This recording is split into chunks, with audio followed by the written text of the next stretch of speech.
It's Red Eye Radio. Gary McNamara and Eric Harley talk about everything from politics to social issues and news of the day. Whether you're up late or you're just starting your day, welcome to the show.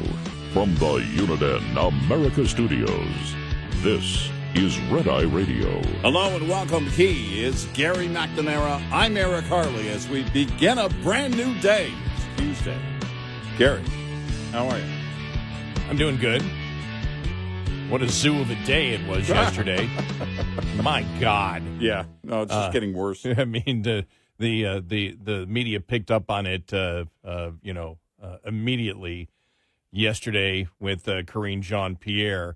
The president says he wants to close the border. Yeah. That's what Trump said. Why isn't he a xenophobe? Right.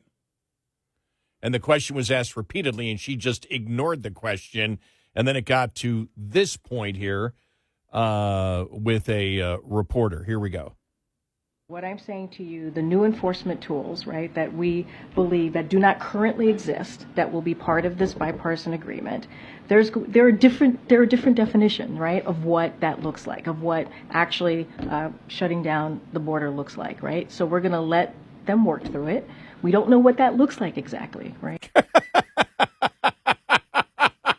What a liar. I swear to God, when is the media finally going to look at her and go, stop, and to Kirby, stop lying? Actually, I believe it when she says, we don't know what it looks like to shut down a border. That part, I believe. Maybe I'm jumping the gun here. Maybe I'm wrong. All right? Maybe because Mayorkas for the longest time said the border is secure, that they had different definitions for securing a border. So closing a border is different to Democrats because closing the border means keeping it open. Right. By the way, she kept saying we have new ways of enforcement. And that would be... That's the point where I said that's a lie. Yeah. What do you mean new ways of enforcement? New ways of enforcement. What are the new ways of enforcement? Different definitions. She kept saying that new ways of enforcement at the border, and they would be? Because here's how it goes. Follow federal law right now. You come in. If you claim asylum, you can go to detention. When the detention fills up, you go back to Mexico or wherever the Border Patrol sends you or ICE sends you. Mm-hmm. It's that simple. New ways of enforcement. What are you going to advocate that the Border Patrol do something illegal? Hey, you accuse them of whipping. That was a lie. Are you now going to allow them to whip? Yeah. I mean, what is the new way of enforcement? Yeah. It's an absolute lie. I mean, what an embarrassment, seriously. Well, it is, and I love the gaslighting. This is like a backhanded gaslighting, right? When she says the right. So we're doing this, right? And we're, in other words, you agree, you understand what we're doing, right? Because if you don't, something wrong with you. And now I love the other gaslighting is, well, don't you know that we haven't been able to do anything at the border? It's all up to Mike Johnson. Yeah, exactly. It's all up to Mike. I mean, the gaslighting going, don't you know that? Don't you know that? Don't you? I'll close the border now. As I've been saying since the beginning, President Biden wants to build a wall, right? I mean, that'll be next. There are different definitions of what it means to shut down a border. Well, we're going to close the border. Well, what does that mean? Well, it's going to remain open. Tomorrow it'll be, we just believe that Governor Abbott wasn't using the right kind of razor wire. We have much sharper razor wire that we want to use. Exactly. Right? I mean, it really is this backhanded gaslighting. By the way, the far left is not happy with where this is going. No. With Biden using the rhetoric, they want open borders. Yeah, and it's like no, everybody comes in. Right, and the fact but I did like the fact that the speaker made it clear yesterday. No, nobody comes in. Not one person a day. We follow what the federal law is right now, Yep. and we have a legal immigration Yep. system. Yep. And any bill that says otherwise is dead on arrival. And then the left, what I loved yesterday was the left, did you see that? Well, the president really isn't in charge of the border. For border policy, that all comes from Congress. Well, it has come from Congress. It's already there. It exists now. It's there. God, it's they in don't place. have. I swear to God, they don't have any argument. But I'm telling you, the White House press corps, even though they do a half, I'll say the conservative media does a half good job. It still isn't enough. You can destroy these people, and they don't. Oh yeah, you can absolutely destroy them for the lies that they're throwing. What do you mean there are different ways to close a border? right. Is this like Mayorkas saying the border is secure Right. when it wasn't secure? It's secure for those wanting to come across. Can closing the border since secure under Mayorkas was 180 degrees from what the actual definition is are you doing the same thing with closing the border? And when they say come on, I go no, you come on, speak clearly to us. We are trying to get the truth as to what you're doing to the American people, Right. and you're not telling us the truth. Right. Because if you're defining the border as the border between Ukraine and Russia, we get it. You guys care more about that than our own southern border. That's very clear. Oh, jeez. I mean, just amazing. Then this thing, this trying to, to me, it's the ultimate in gaslighting. The president trying to, I don't have any authority whatsoever. It's all up to Mike Johnson. I'd close the ball's in their right. court. I'd close the border immediately if Republicans let me. Listen, there are only certain things I can do. Like forgive student loans. Outlaw gas appliances. Come on. Did you hear they backed off on that? Yeah, they had to. Energy department back. They Was it energy? Yeah. By the way, did you see Granholm? I've never heard Biden say that he wants to stop using fossil fuels. Yes. I never. Yes. Yeah, yes, she says yes, on an interview. Yeah. I've never heard him say that he wants to ban fossil fuels. Well, Were that's you paying attention? Look, that's what everything is now with this administration. They just pretend they don't know. Right. Any Right. tough question? Well, we're not ready to answer that. Right. Well, no. It's every front, every issue, There isn't every one issue. single Yeah. issue. Yep. But it's just when you think about it, it's like, whoa, man. So Biden, now, after all this is going on, is now, when his administration has said the border is secure, is now trying to say that the fault is Congress.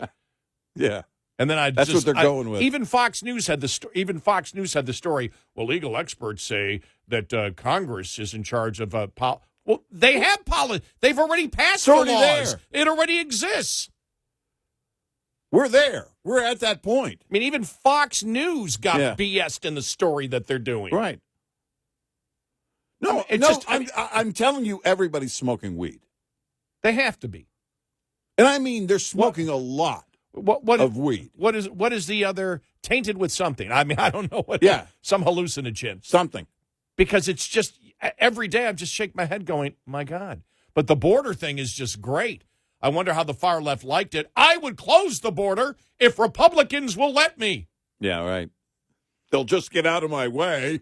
Well, so you say you close the border, and you said that. Remember, he screamed when he said it. Yeah. Close the border now. Yeah. If Republicans let me, I'll close the border now. Right. Oh, so you're a xenophobe like Trump? Well, no, because there are different ways of closing the border. Right. And they are? Yeah, right. Well, Well, as we all know, right? As we all know, as I've said many times before. Yeah. That's so stupid. And then the best thing is, and the new ways of enforcement that we're not willing to discuss yet because we're not sure what they are. This has been going on since the beginning. Remember, I know. With the whole defund the police and then Biden screaming, no, fund them, fund them, fund. That's not what you were saying 5 minutes ago, dude. I know.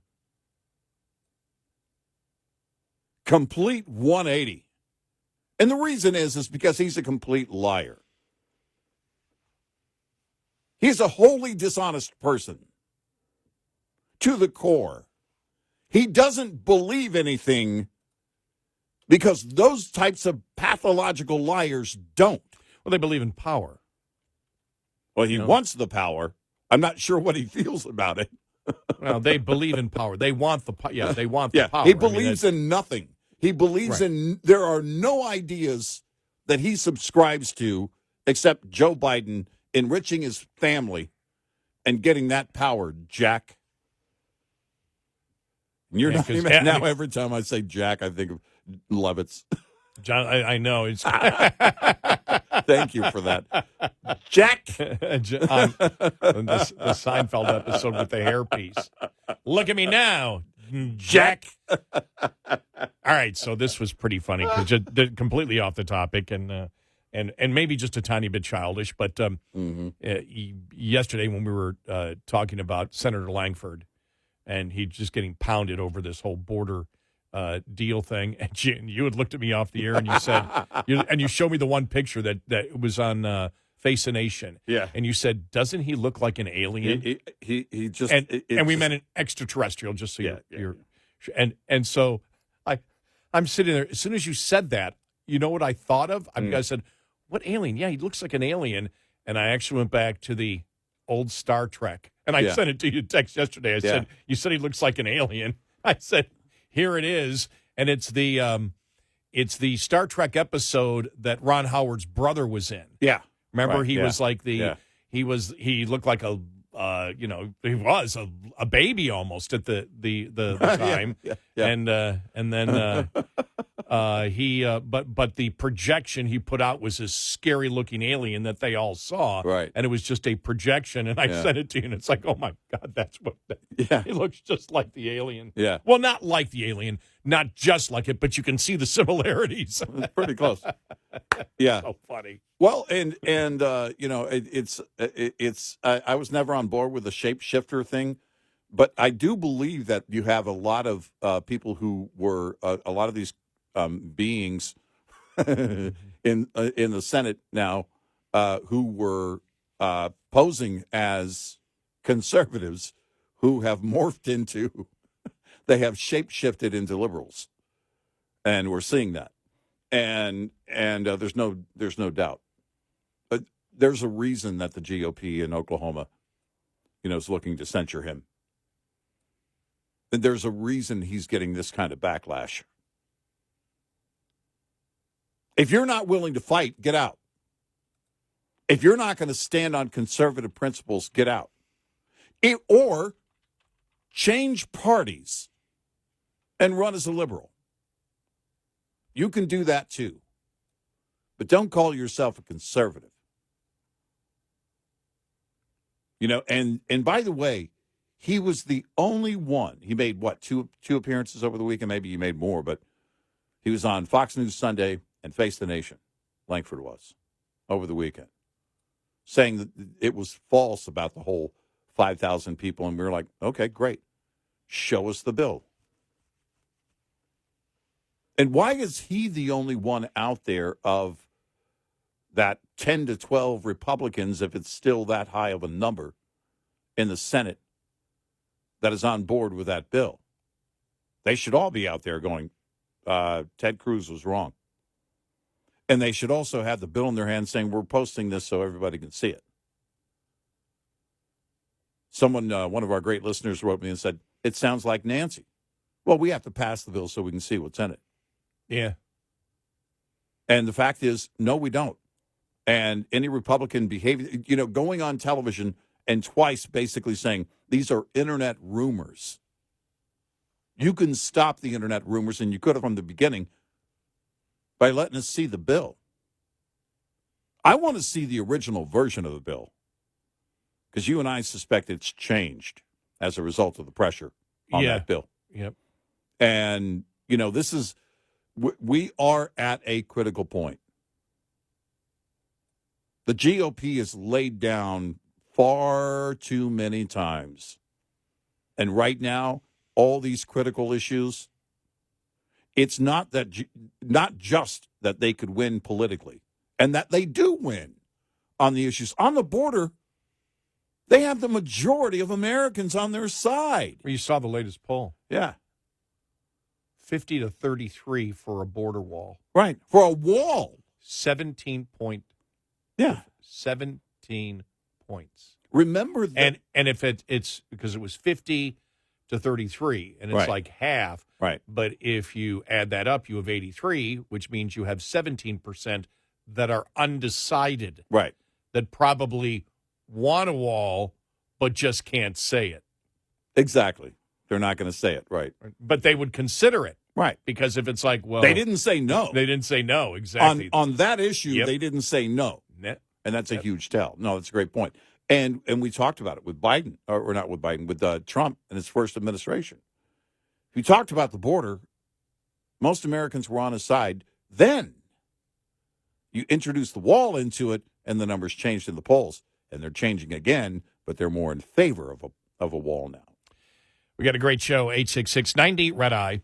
This report is brought to you by Shell Rotella. With advanced synthetic technology, is designed to help keep your rig running with more mileage and less maintenance. After fuel, an owner-operator's second biggest variable cost is tires. To save, get as much life out of them as possible with good habits. Maintain proper inflation. It's free and easy, yet it's the highest saving maintenance you can perform on the truck. Improper inflation is by far the greatest reason tires fail early. Perform routine maintenance. If a technician can by hand initiate irregular movements in tie rod ends, kingpins, wheel bearings, and torque rods, that spells trouble. Fight irregular wear by replacing suspension components. On the steer axle, change your shocks at least as often as you change your tires. On the drive axle, replace shocks halfway through the tire's life, and when the tires are changed too. Finally, employ good driving habits. You have full control here. More conservative driving over rough surfaces helps reduce wear. Speeding, hard braking, curbing, and tight turns cause tires to wear fast. On the other hand, steady acceleration, braking, and steering can extend the life, saving a bundle. Owner-Operator Business 101 is provided by Overdrive's Partners in Business program. Go to overdriveonline.com to the Partners in Business section on the website for more details on this and many other topics. Coming up, more with Gary McNamara and Eric Harley. It's Red Eye Radio.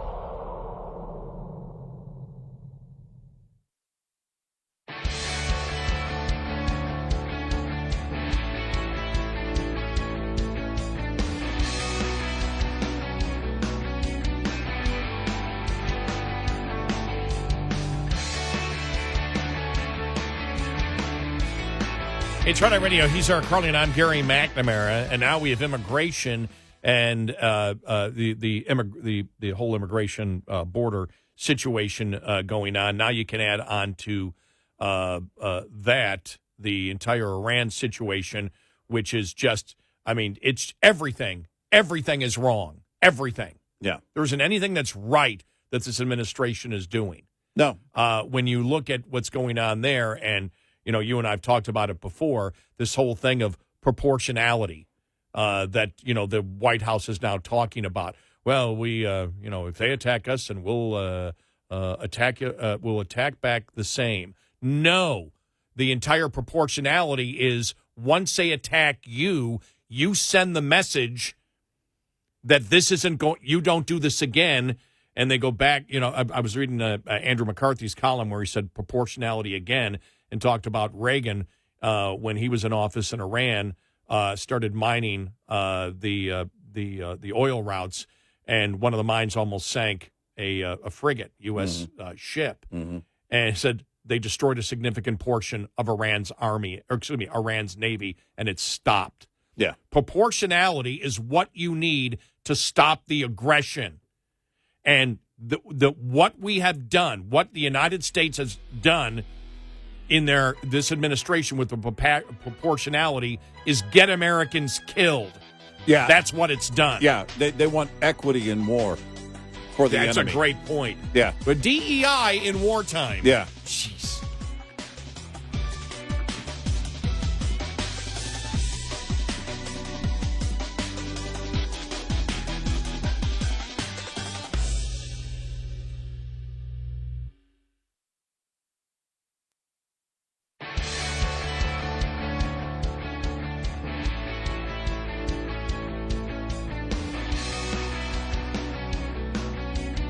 You're listening to Red Eye Radio.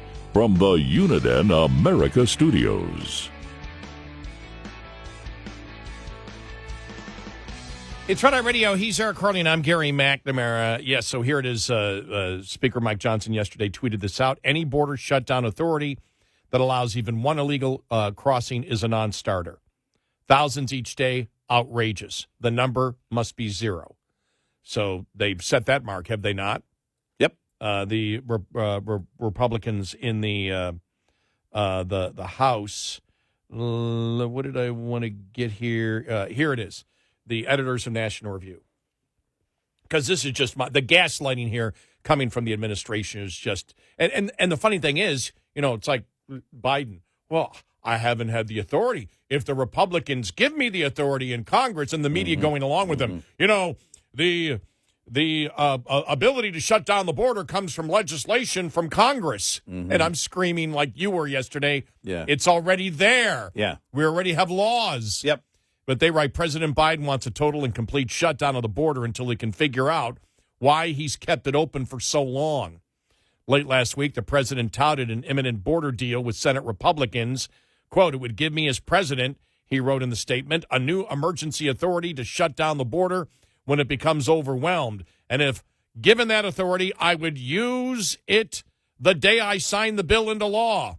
He's referring to a provision in the deal that reportedly would compel him to use a Title 42-like authority to stop illegal immigrants after average daily crossings reached 5,000 over a period of 7 days. So it wasn't 5,000 over 7 days. It's the average daily crossings reached 5,000 over a period of 7 days, Right. or 8,500 in a day. It's worth noting that during much of the crisis, the crossings have been fewer than 5,000 a day. Only in the last several months did they routinely reach even a more unfathomable level. And President Obama's Homeland Security Secretary, Jay Johnson, famously said 1,000 crossings a day overwhelm the system.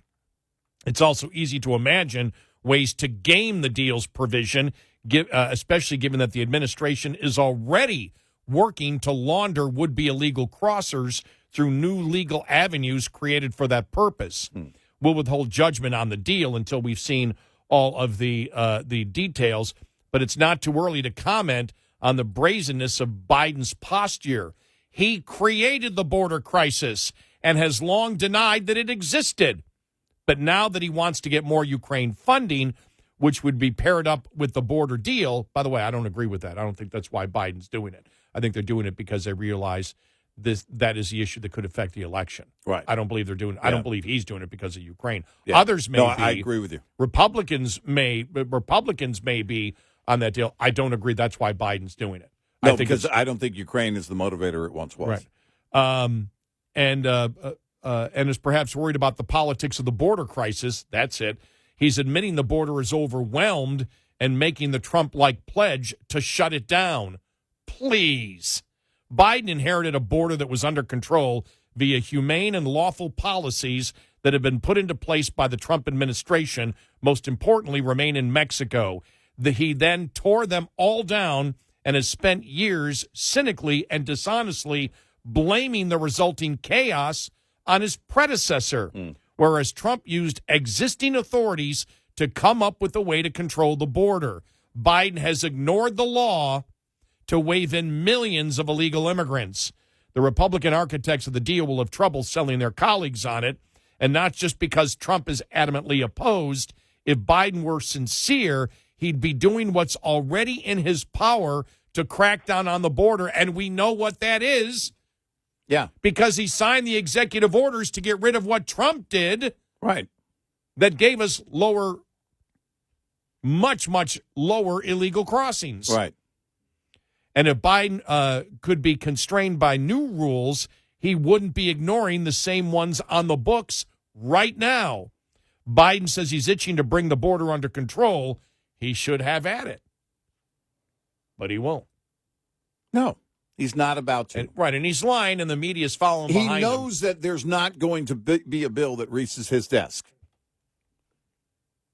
He knows that the GOP is not going to vote for this, so he's trying to take a stance. And it's, again, virtue signaling and gaslighting. to the ultimate extent. Yeah. Because it's like, I well, would don't you do know? it. They won't let me. Right. My God. I mean, It's horrible. It really is. And anybody, you don't, this is not one of those issues where you have to go in depth. There are no rabbit holes here. It's very basic. Joe Biden has to reverse Joe Biden. The only person standing in Joe Biden's way is Joe Biden. There's not one Republican, not one, that can stop him and his pen from reversing Joe Biden. Now ask me if I believe Joe Biden is willing to reverse Joe Biden.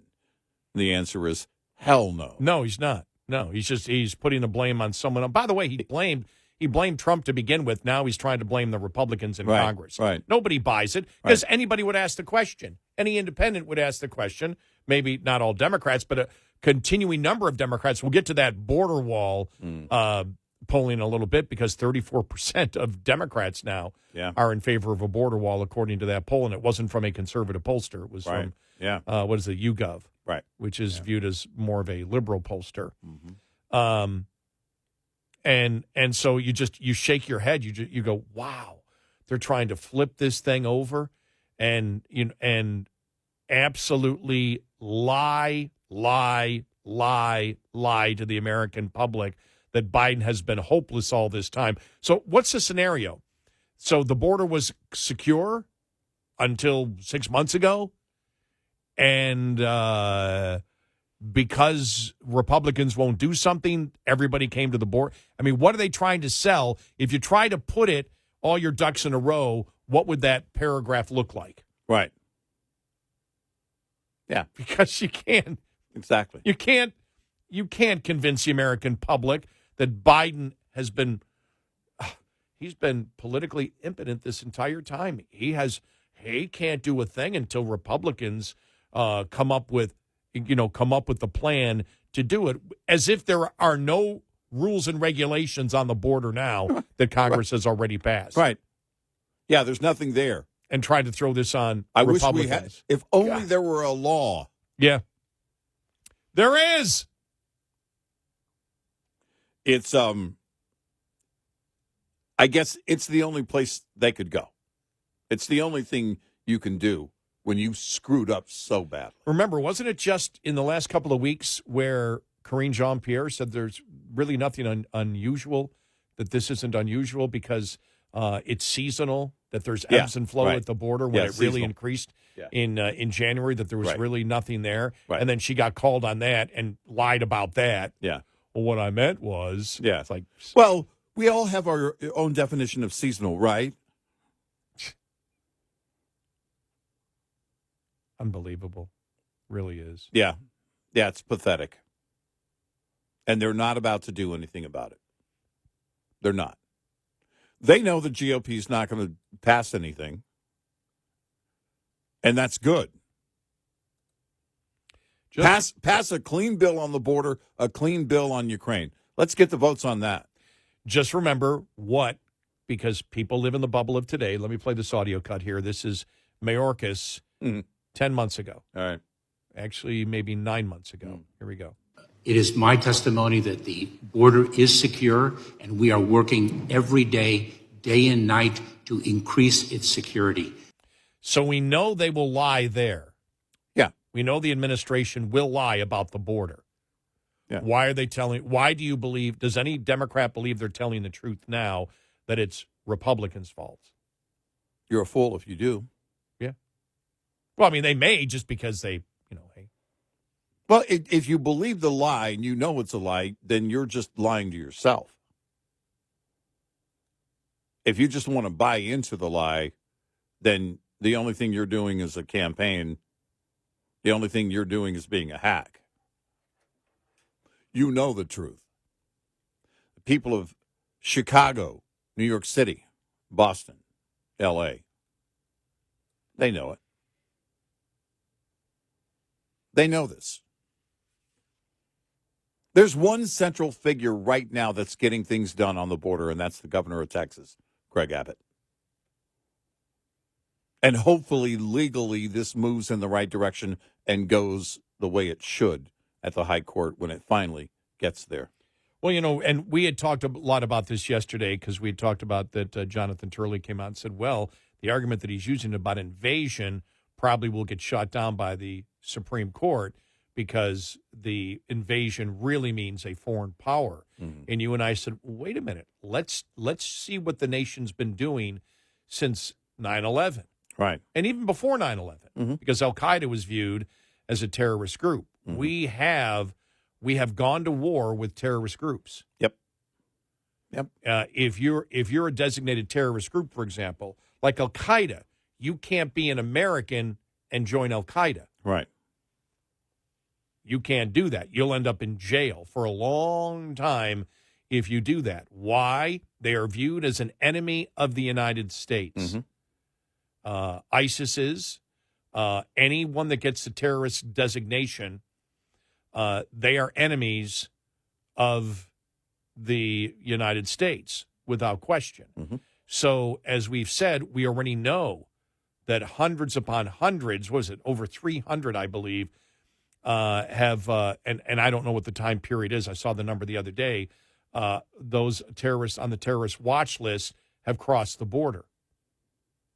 You have an administration, and you look at cartels that weren't in existence to the power that they are today. Mm. So you look at the Mexican cartel and the fentanyl coming in and people dying. Americans, one of the leading causes of deaths of young people in the United States now is fentanyl. Mm-hmm. And then you look at the fact that, especially since 9/11, we're not going to war for the most part with countries. We're going to war with terrorist groups. Yeah, right. Afghanistan. Mm-hmm. Why were we in Afghanistan? Were we fighting the government? No, we were fighting terrorism. So the definition by what the United States has been doing by what is a possible invasion, 9/11. Mm-hmm. They overstayed their visas. Mm-hmm. They committed for the purpose of war. For the purpose of war, for planning and executing for an act of war. Act of war. And you can say the illegally doing that in itself was an invasion to cause 9/11. Yep. And it doesn't matter the number. No, doesn't matter the number at all. No. 19 or the question mark of a number right now of how many might be here now doesn't matter the number. It's the purpose of them being here. Right.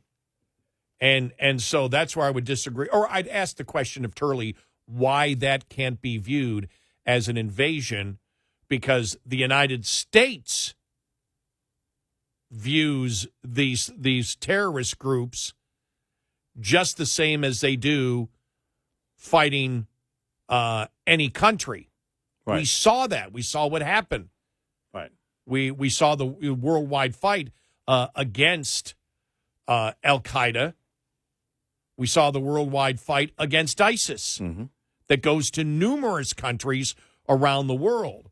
So to sit there and say they can't invade or the administration can't enable their invasion when we already know, because we've caught hundreds of people on the terrorist watch list, terrorists coming into the country, potential terrorists coming into the country, how can't you make that case? Right. Because we believe the other cases you can make is, even if outside of the invasion argument, which is the federal government on purpose is harming states. Right, yeah. Harming the state of Texas.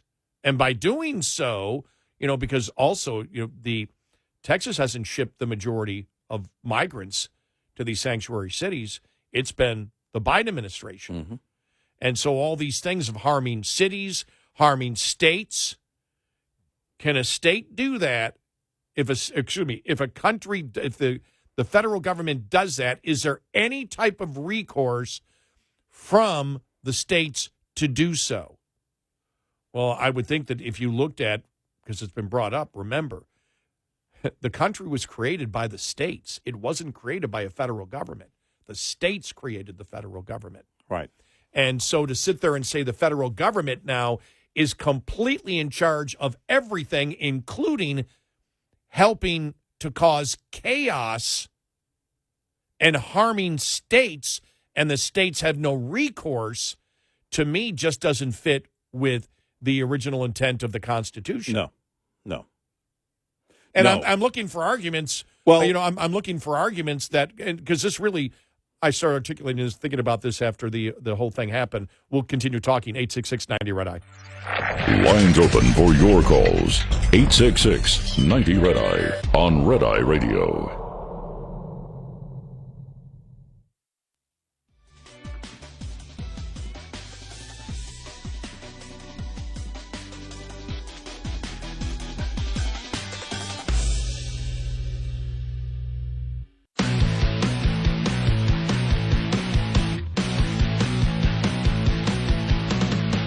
Now, it's Red Eye Radio.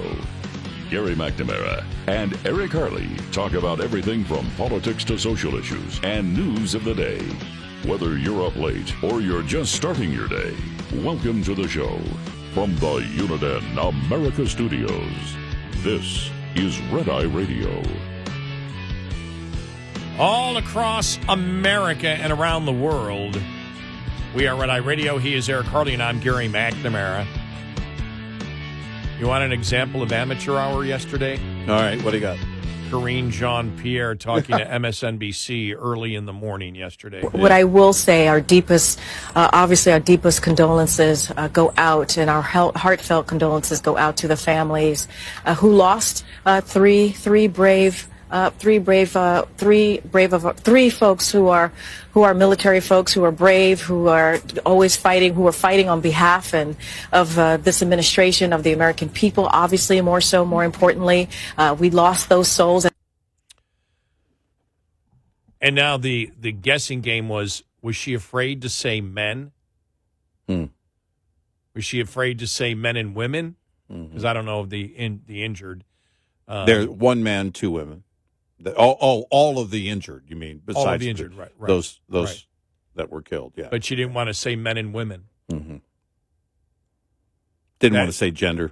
Didn't want to say, I mean, that's the whole thought process. What in the hell was she thinking? What's going on in her mind? And then, wow,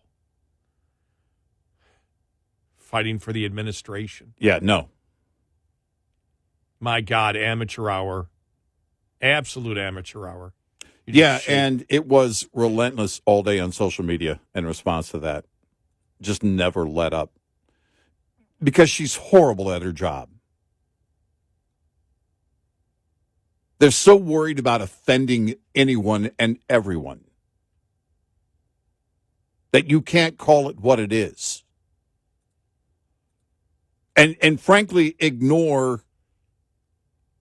the biggest part of that, and that is the man that she speaks for could have prevented this. Iran can deny all they want to, but everyone knows it was Iran's proxies. Oh, yeah. It was that money that they're making from being able to take money from the global marketplace on oil and sell oil openly when that shouldn't be the case. And this president is the one man, the one person on the planet right now that could have stopped it long ago and did not. Well, let's go to Senator Dan Sullivan, who was on Fox News and had this to say. And it's something that we've gone over before, but it bears repeating. We should be reimposing sanctions on the oil and gas sector, on their ballistic missile sector. Let me give you one statistic. End of the Trump administration, Iran had about $4 billion in foreign reserves. That's not a lot, okay? Biden comes in, lifts sanctions. They're exporting oil like crazy, natural gas like crazy. Their foreign reserves right now are north of $70 billion. The Iranians, that's what they're funding these terrorist proxies, Hamas, Hezbollah, the Houthis with. That's what you need to do for a comprehensive, strategic, long-term policy of reestablishing deterrence. It's not easy. The Trump administration did it. Biden's been weak. They got to redo this. When you think of the entire thing, we all know that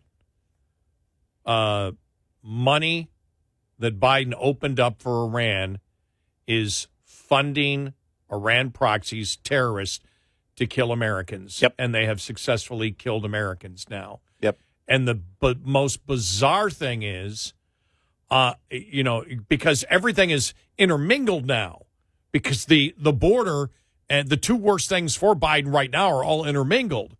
So Biden is enabling the terrorists, the Iran-backed proxies, to attack over 150 attacks on Americans. Mm-hmm. They're not clamping down and saying, they're doing this whole proportionality thing. When proportionality means, no, you attack them so they won't do it again. That's the kind of proportionality you want. As you said, they want equity. Well, we need to be fair. Right. If they hit 2 of our missile sites, we'll hit 2 of their missile sites. We get to sell oil, so they get to sell oil. Right. We need to have equity here in war. We all know proportionality means, it's supposed to mean here in America that if they come after you, the proportional response is so they don't do it again. Right.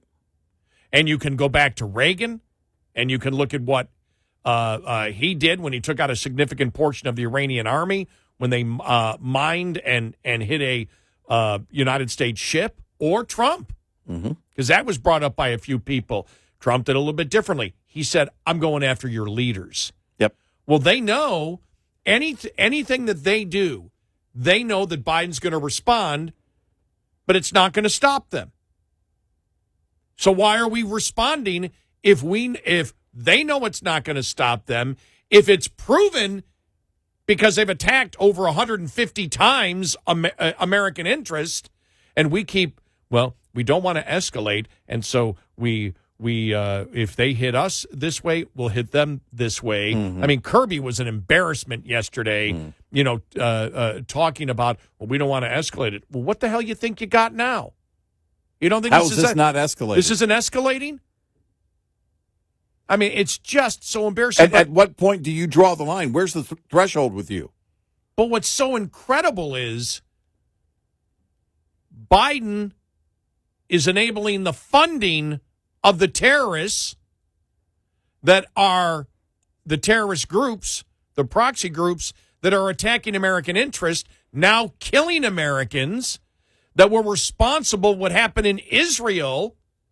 And now Biden saying, oh, okay, we'll give you a crappy border deal that will still keep the border in complete chaos if you give us money to defend Israel from the terrorists that I've enabled the funding of. Right. I mean, it's the most bizarre thing you could possibly imagine. And they still tried to defend it in some way. And while trying to honor the fallen, his spokesperson is afraid to mention gender. Yeah. This question was asked to Karine Jean-Pierre. At what point does a president then cut off money to Iran by stopping or reducing their benefit from oil sales? It was actually asked yesterday, which it should have been. All right, here we go. At what point does the president then cut off the money to Iran by stopping or reducing their benefit from oil sales? I just don't have anything to share on that particular thing. We're not going to discuss it. Not going to talk about it. We're not going to talk about the funding and how this administration has enabled terrorism against the United States and our allies by the president. And the follow-up on that question should have been, okay, so you're going to still allow that funding to continue. Okay.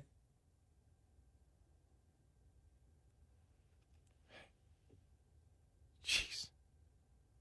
Explain that to the families of the fallen. These new Gold Star families. Explain that to them. Put that in your letter. And then these questions were being asked about the families of some of the American hostages who are back in Washington. Is the president willing to meet with them again? Here's her response. The families of some of the American hostages are back in Washington this week. Is the president willing to meet with them again? I don't have anything to read out. As you know, Jake Sullivan, the president himself, Secretary Blinken have met with the family of the hostages in the past. That wasn't, you're just repeating the question that was asked. You Right. Met with them in the past. Mm-hmm. It was then this one, if Biden will speak with the families of the U.S. troops killed by Iran proxies. Has the president called already, or does he plan to speak with the families of the fall service members? Don't have any calls to read out. It's just a continuation of can't answer that, can't tell you. By the way, won't something tell you. In a situation like this. It's something that you lead with when you step to the podium without even being asked. Yeah. We just want to start with this. Our thoughts and prayers go out to the families of the fallen and the injured. The president has reached out to those families, and we share our condolences. Everyone here at the White House shares their condolences to these families. Then here's Kirby being asked the question, how does Biden respond to critics calling Biden's policy a doctrine of appeasement? What is the president's response to Republican critics who are of the mind that this attack was the result of perceived weakness? For instance, the chairman of the House Armed Services Committee said that President Biden's fear of escalation has morphed into a doctrine of appeasement. They can speak for themselves. That's obviously not the way we see this. Of course it isn't.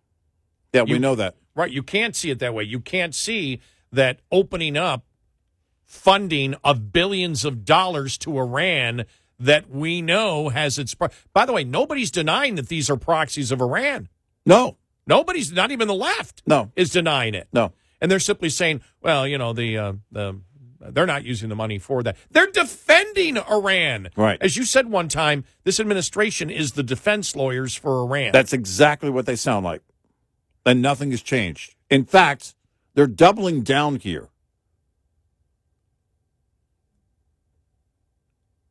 Three service members killed, and they're still doubling down defending Iran. Think about that.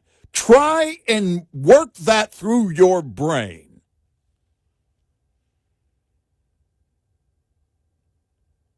That's what he just did. We don't see it that way. You mean like the rest of the world sees it? You mean like reality?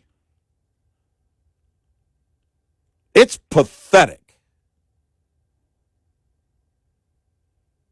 Yeah, I mean, it's absolutely crazy. It's just, you shake your head in absolute disgust. And you just wonder, you know, what are you going to do? Who was I got to find the Democrat who came out yesterday and just said what they're doing is the wrong thing to do. I know somebody from the, Gates from the Obama administration came out and just said, you know, doing the wrong thing. I'll find that audio or the actual text of that coming up. But it's just so, you know, I think of what Lee Zeldin, who ran for governor of New York and did a really good job, I mean, as a Republican, as he said yesterday, a fatally executed withdrawal from Afghanistan, and I'll include in that, and lying to the American public about what the generals told him to do. Right. Fast-tracking Nord Stream 2, removing Houthi terrorist designation, many terrible mistakes with Biden foreign policy, but releasing billions of dollars to Iran ranks towards the top. And yes, money is fungible. Yep. And this is something where Democrats are just completely and totally quiet on. You noticed it. They just don't say anything. It's way too obvious, and you can't. And if you're running for re-election as a Democrat right now, you can't take this position unless you're in a very, very, very safe district. 866-90-RED-EYE. Brought to you by FPPF, Fuel Power Max. Independents with carrier authority should be mindful that negotiation strength varies as the week progresses. Typically, the highest rates across major segments are paid for loads negotiated on Sundays, and the highest volume of loads for all segments is seen on Mondays. Also, the weekday that tends to be the best for flatbed negotiations, yielding the best rates. Owner-operators tend to have less negotiation strength on Tuesday, which shows the lowest weekday spread between brokers' offered rates and actual paid rates. Broker offers tend to rise by Wednesday as the end of the week is in sight. This day also seems optimal for the 3 o'clock hustle, so-called for its reliance on that afternoon time of day, when brokers are getting nervous, to improve negotiation strength. Stay mindful of this system to maximize your revenue. Brought to you by Shell Rotella, with advanced synthetic technology is designed to help keep your rig running with more mileage and less maintenance. Get in touch with Red Eye Radio, toll free at 866-90-RED-EYE.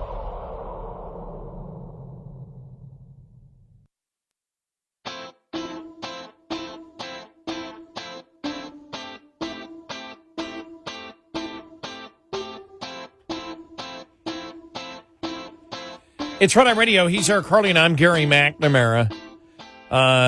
This was on CNN, and it was, I mentioned there was a Democrat out there, House Armed Services Committee ranking member, Representative Adam Smith, Democrat from Washington, stated that Iran is allowing these attacks on U.S. soldiers to happen with no consequences to themselves. As long as that continues, the attacks will continue, and our service members will be at risk. He was then asked, what is the appropriate proportionate response to an attack that does kill 3 service members and injures 40 more? He said, I think you have to go more directly after the source, which is more directly after Iran. There are a variety of different targets that would impact Iran. Not all of them are in Iran, but I think you've got to put that on the table because the calculus right now is just not in your favor. Iran is allowing these attacks to happen with no consequences to themselves. As long as that continues, the attacks will continue and our service members will be at risk. That's what I mean. The Democrats know this. Yeah, no, it's very clear. And you have to hit Iran hard. You have to tell them that this is not going to be allowed. Because they can use all of their proxies, and now it seems they have them all in motion at once. And then this gets to be a little bit infuriating because later on in the conversation, he added that the Biden administration's deterrence hasn't worked, but saying this presupposes that there was something the president could have done that automatically would have worked, and that I don't think is the case. Look, we don't want to launch a wider war within the Middle East. Yes, we do. Because we knew when the Biden administration came in, they knew what Iran was, and is. Yep. And they decided to enrich Iran with tens of billions of dollars by removing the sanctions that were there during the Trump administration. They did that. There was only one logical recourse. They would build up, the weaponry that their proxies had that would go after Western interest, Israel, and the United States. Yep.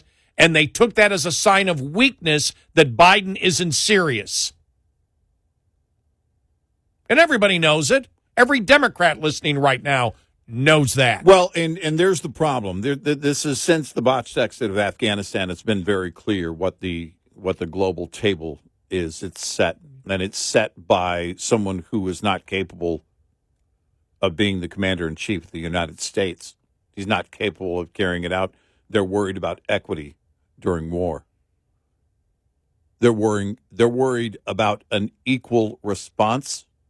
Now, here's equal. You kill 3 of ours, we're coming after 300 of yours. Yeah.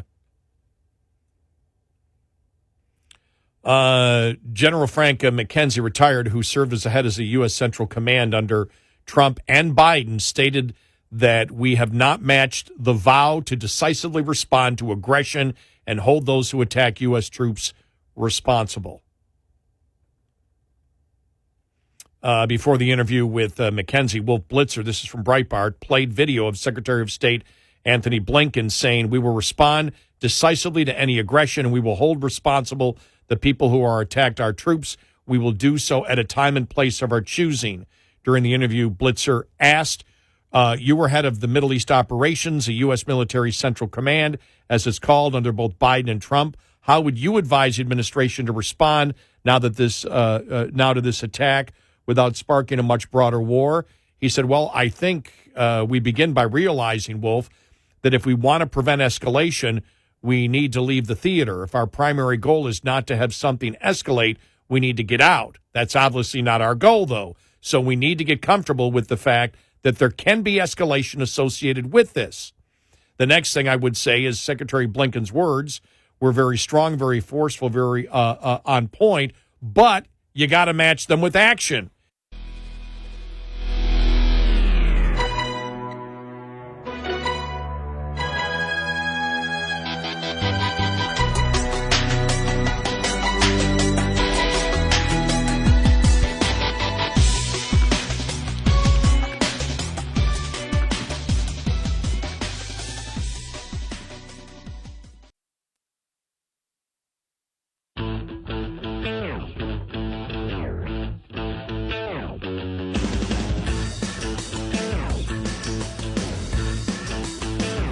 Soon they'll be going into a deep dive. Make time. Red Eye Radio.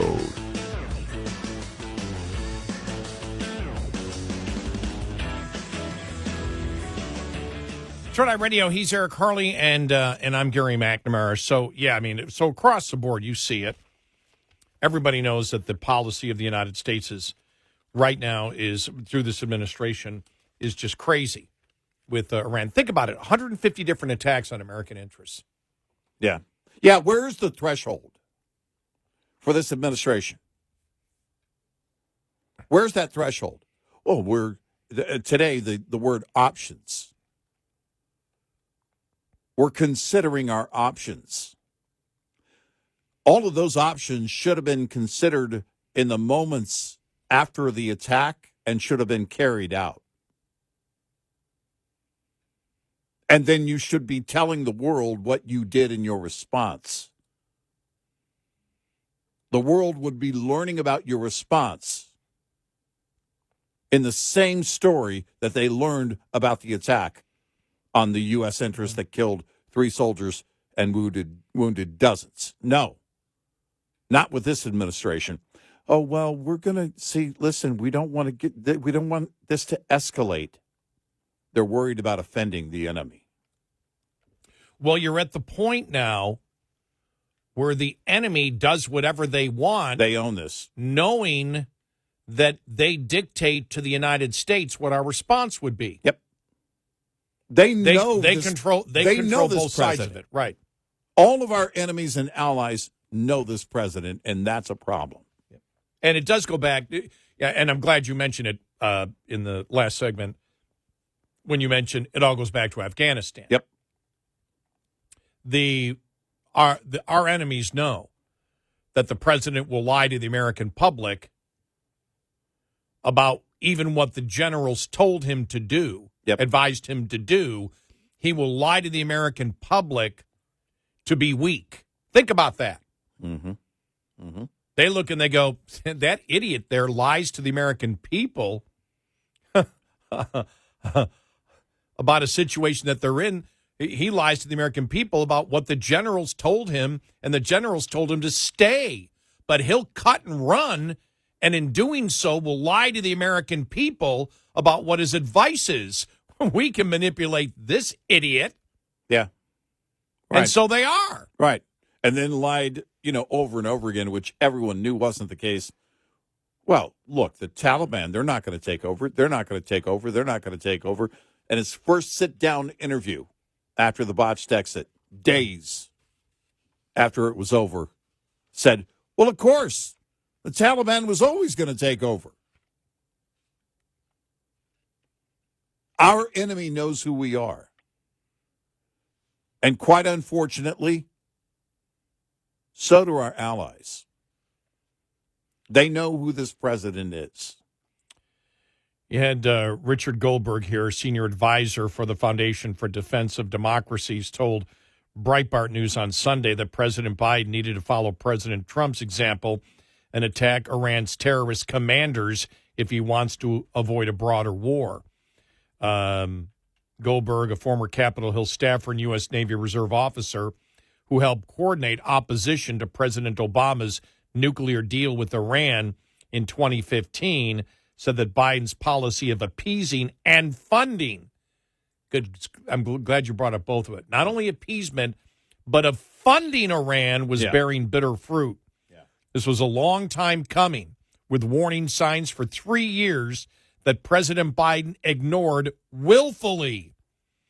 This is roughly the 250th attack by Iran-directed militias against U.S. forces in the Middle East since Joe Biden became president.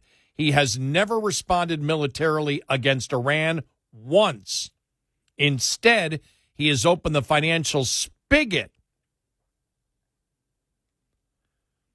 Now the White House has a decision to make in this moment that his appeasement policy towards Iran has to end, or will he find another way around this?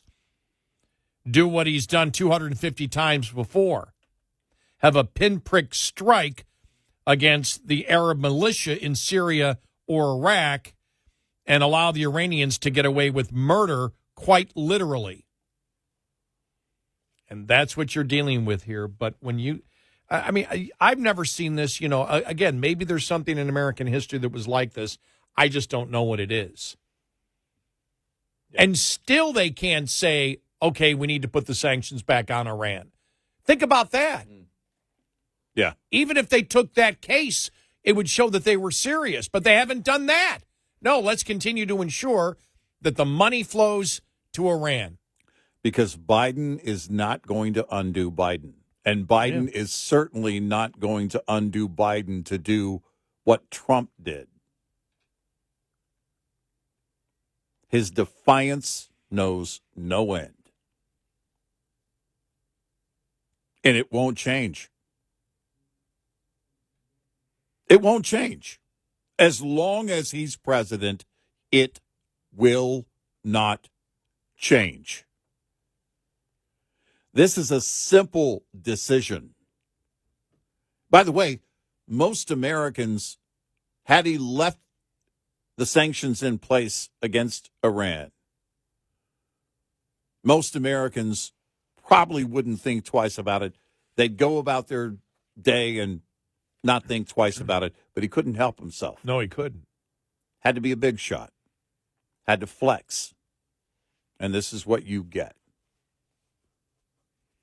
But when you look at you think about it, because both of these things, you think about it, the border without question, completely 100% Biden. Yeah. Enabling and funding Iran, 100% Biden. Yeah. The challenge in this country is not about finding leaders that can solve the organic problems that exist out there because of no fault of our own. That's not what we're dealing with. We're dealing with a government that causes the problems. Yep. They're creating all of this. All of it. Look at the irreversible damage that has been done in the 3 years of Biden. Spending power gone for middle-class families. Saw this article yesterday, Business Insider. And it was, people in the, post-college, 25 to 35, 40 years old, the people who still go out on weekends, not old guys like us. And they said, who sit home with the cat? Well, actually, they're sitting home. Oh, they are? We want alone time. I'll bring the article. We'll bring it later. Oh, we okay. want alone time. But, in the middle of the article, the real key to it. But if I go anywhere, someone commenting on social media, and if I leave the house, I'm spending $100. I can't afford to do that anymore. No, that's a great point, though. Yeah. If I go out, I'm going to spend $100. Yep. And that's what it comes down to. I don't think that young people necessarily want to be alone. Some of them do. And part of that may be that whole COVID thing. But I think if they had that spending power, they'd certainly go out more often. Well, but that was brought up, and I thought, no, there's your problem right there, is that it's so expensive, to do things. So the spending power that's doing damage over and over and over and over and over. The broken border, and we know the damage. We can see that every single day. And the Middle East and international conflict. We don't have to look. This is not. It's every single day. These issues are falling at the feet of every American. They can't be ignored. These are not rabbit holes. These are not abstract ideas. What if we did this? What if we did this? These are things that this president has created. You made me think of one thing. If I'm a sociologist, I would look at that story about, young people wanting to stay home, and money I would think is a huge factor, because I think we all think about it. You're just like, wow, let's go to a ball game, then out to dinner afterwards. Well, $800 later, right? If you want good seats, right? And it's like, but the other thing is, if I was a sociologist, it would be fascinating to say, when you look at this, say how many young people get their social interaction on social media instead of actually going out and meeting people, right? Doing things, right? Like I used to do as a single guy, picking up chicks at bars. Yeah, right. Yeah, it's well, and you had to be careful because they would just swarm you. Yes, exactly. That's right. When you said be careful, I thought you were heading a different direction. Yeah. You're like, no, the riot that would be created from the women all coming after me. Okay, not all at once, ladies. Not all at once. Yeah, that happened. Exactly never. 0 times. Yeah. But you look at that. I mean, my wife and I were the other day. We went out for brunch, and it was expensive. Now, I'll say this. We took leftovers home, and that night I had a second meal out of it, so it was great. I don't let it go to waste. But it's still, then I measured it from there, and I'm like, that's still a lot more expensive than, as expensive as bacon has become, still less expensive than going out. Now, I love supporting local restaurants.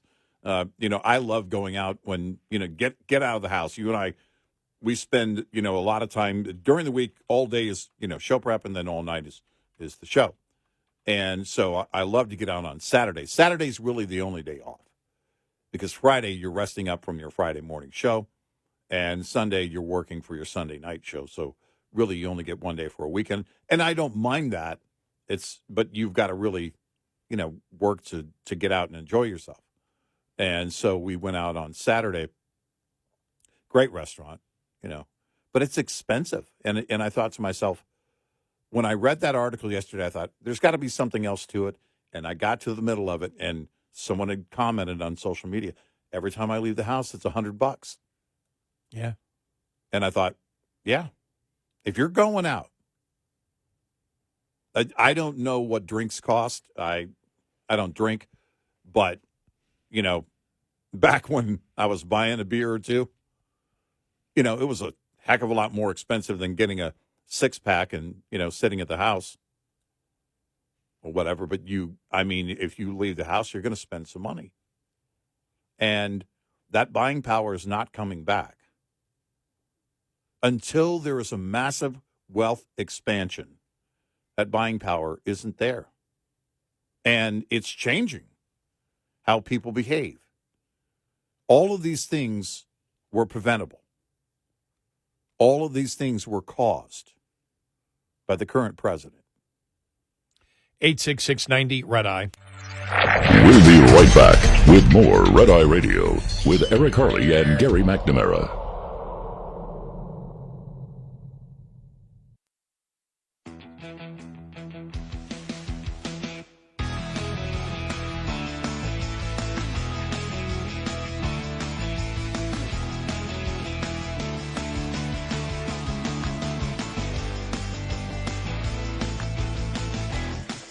It's Red Eye Radio. He is Eric Harley, and I'm Gary McNamara. Coming up, some interesting polling on a wall, on a border wall. Yeah.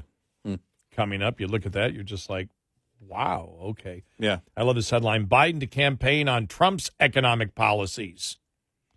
And apparently they're going to ditch permanently calling it Bidenomics. All right. Can they keep Biden from saying Bidenomics when they officially ditch it? I don't think they can. Well, it's got to be this. That's got to be a new drinking game. I don't drink, but anybody who does, maybe that's a new drinking game for you. How many times will he say it? And he'll say it because they're telling him not to say it. That's why he'll say it. And tell me I'm not supposed to say Bidenomics, but I like Bidenomics. I'm going to say Bidenomics. You heard he was screaming about Trump, you know, the hoax about U.S. troops being suckers and losers, that Atlantic article back in 2020, where they've got 10 people who were with him, including John Bolton, that said that never happened. That never happened. And he's out there promoting it. And we know John Bolton is not a loyal Trump supporter. We know that for sure. Yeah. Yeah. Not best friend. I don't think they hang. I don't think there weekends. was Christmas card exchange. No. At all. Maybe Michael Bolton, but not John Bolton. They don't. The ultimate of what they don't do to show they're not buddies, they don't golf together. They don't golf, exactly.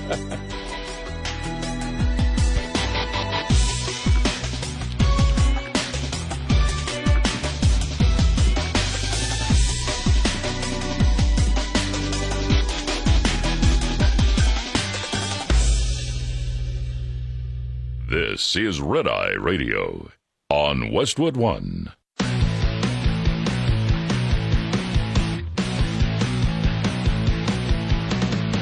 Now, it's Red Eye Radio. Gary McNamara and Eric Harley talk about everything from politics to social issues and news of the day. Whether you're up late or you're just starting your day, welcome to the show. From the Uniden America Studios, this is Red Eye Radio. All across America and around the world, we are Red Eye Radio. He is Eric Harley, and I'm Gary McNamara. Good morning. All right, I found the audio of, I mean, this is what we can be expecting from Biden here, shouting and screaming over something that's a lie that never happened, a hoax. Right, yeah. And this goes all the way back to 2020. Remember that. Yep. And here's Biden. Here we go.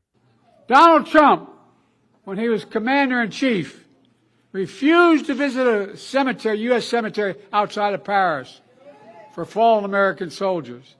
And he referred to those heroes, and I quote, as suckers and losers. He actually said that. He said that. How dare he say that? How dare he talk about my son and all of us like that? And, of course, it's a lie. It never happened. So you can expect more of that. I'm sure you're going to hear the lie of Charlottesville again. Yeah. Right. From Biden, but that never happened.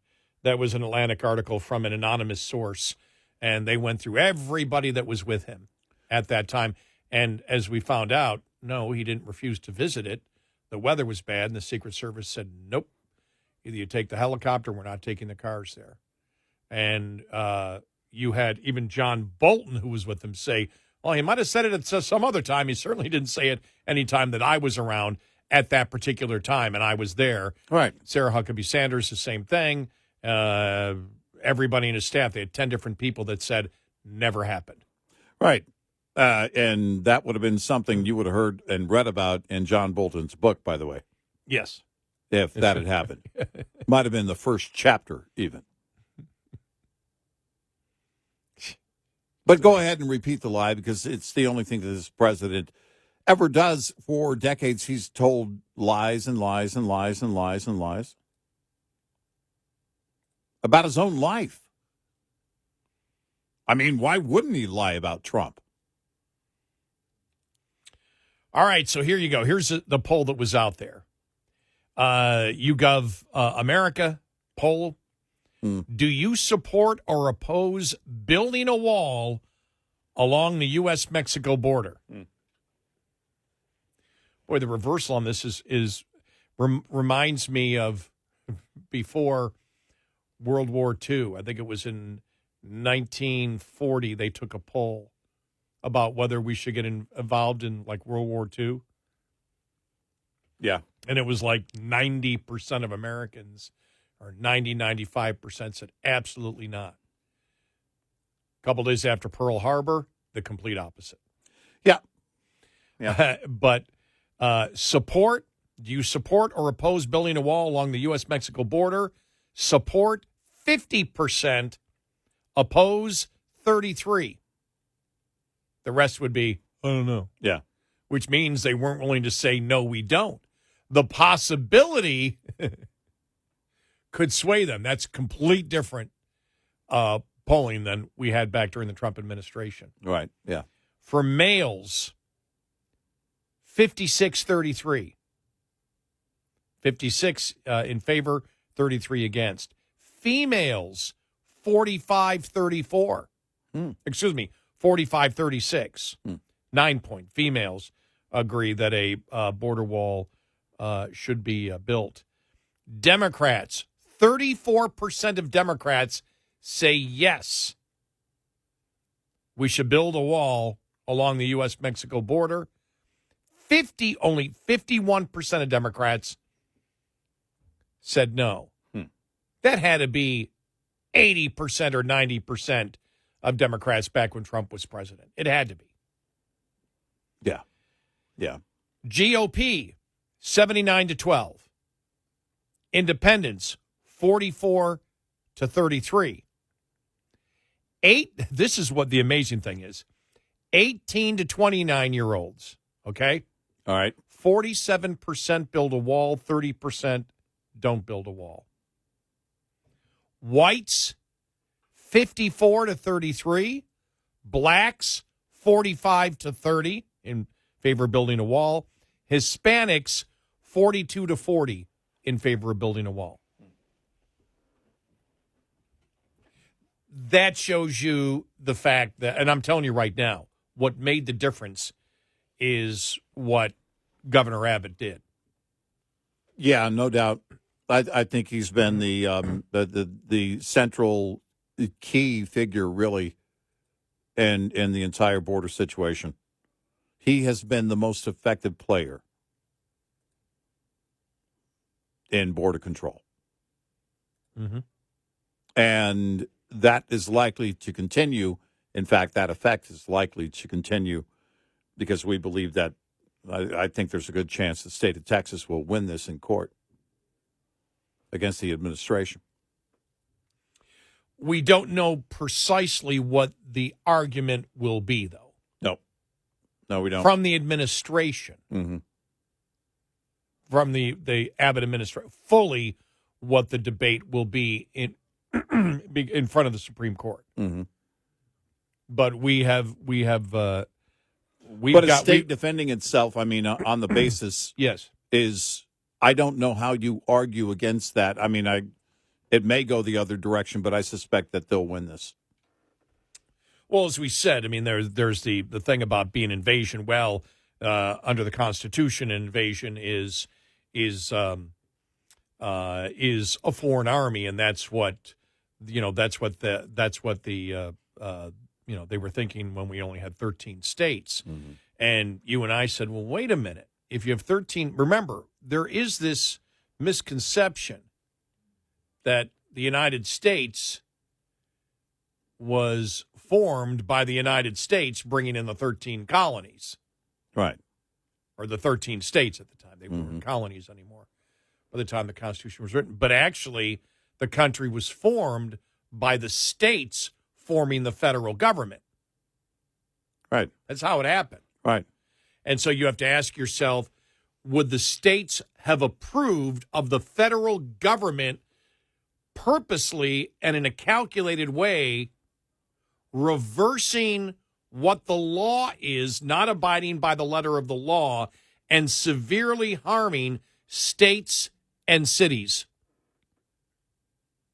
And I can't see as a constructionist where you would make that argument that they did not. Now, that's on the invasion portion of it. We've expanded it. In fact, we didn't start with the invasion terminology. We started out by simply saying on any issue, is the federal government allowed not to follow the law, and the consequences of them not following the law is years-long harm to states. And if that happens, do states have any recourse, or do they just have to accept what the federal government is doing? Yeah, and, the federal government going out of its way to change the law, manipulate the law in a way that's damaging to those states. It goes beyond just not doing their job. They're changing the law that effectively is changing how immigration works by expanding the criteria for asylum. Then they can claim, well, we're being overrun, and so we have no more room for detention, so the detention of all these other individuals isn't possible. We're just going to spread them out in the U.S. and put that cost and burden and risk on local and state governments. No, you don't get to do that. When detention is full, you close the doors. And by the way, I think you can make this case now. Biden's saying, I'll close the government if you give me what I want. Close the government? I'll close the border if you give me, and he might close the government too. I'll close the border if you give me what I want is going to be used in court. He recognizes he has the power. And if I'm the attorney general of the state. Actually, what he was saying was, I'll close the border if Republicans give me the power to do it. But he recognizes, he recognizes he has the power to do it. He knows he can do it. If he gets the approval of Congress. But the law's already there. He already has that. Oh, I know. He doesn't need that. Right, because we know that he has the ability to close it because Trump did, but he's not stating that. Because he's the one that changed it. Right. Well, he changed it that Republicans are the ones in the way of not allowing him to close the border. And if Republicans pass this deal, is false. It's completely false. And I would use it all day in court. Right. I mean, now, granted, he has to follow the laws that Congress passes, but Congress has, as we discussed earlier, Congress has already passed all those laws. It exists right now. It's not necessary. It's not necessary. He has the power. Yeah. And he knows it. And it's going to be a very clear argument. If Texas doesn't win this, God help us. If Texas doesn't win this, God help us. Any administration can come in and interpret not just the border law, any law. We're not going, which, by the way, they have done on a number of fronts. And it doesn't matter whether we harm the states or not because states have no recourse. This is our interpretation of the Civil Rights Act when it comes to Title IX. No, you're right. Because that, and well, the thing is, where was the article that I saw the other day that the Chevron law may come into effect, or the Chevron decision may come into effect here with the Supreme Court, right? And would the Chevron decision come down before this decision? And if the Chevron decision came down, then if it affects that, if it's a broad decision that affects that, then it could affect the whole thing on Title IX. It could affect the border. I mean, it could be a sweeping decision. No, because I'm glad you brought that up because you're actually the federal government. Clearly, Title IX was about biological sex. Yes, we all know that, right? And Obama came in, and his Department of Education and Department of Justice said, "Well, no, it doesn't mean biological sex. It means whatever the hell you want it to mean." Right. That doesn't matter if you're a man, believes you're a woman, well, then you fall under Title IX. That is absolutely, I think with the Chevron decision, that goes. That's dead in the water. Oh, yeah. I can't see how that, because there is nothing clearer than biological sex. Right. And so it gives you an idea that they were willing to harm women. They were willing to harm citizens of the United States by changing a law that by no means, and this is the thing with Chevron. Chevron is supposed to be some ambiguity in there where where you just don't mention it. Well, this mentions it. It's biological sex. We all know what it is. Right. It's about women. Yeah, no, Title IX is very clear. Yeah. And they just changed You have to go out of your way to bend it. Yeah. To reshape it.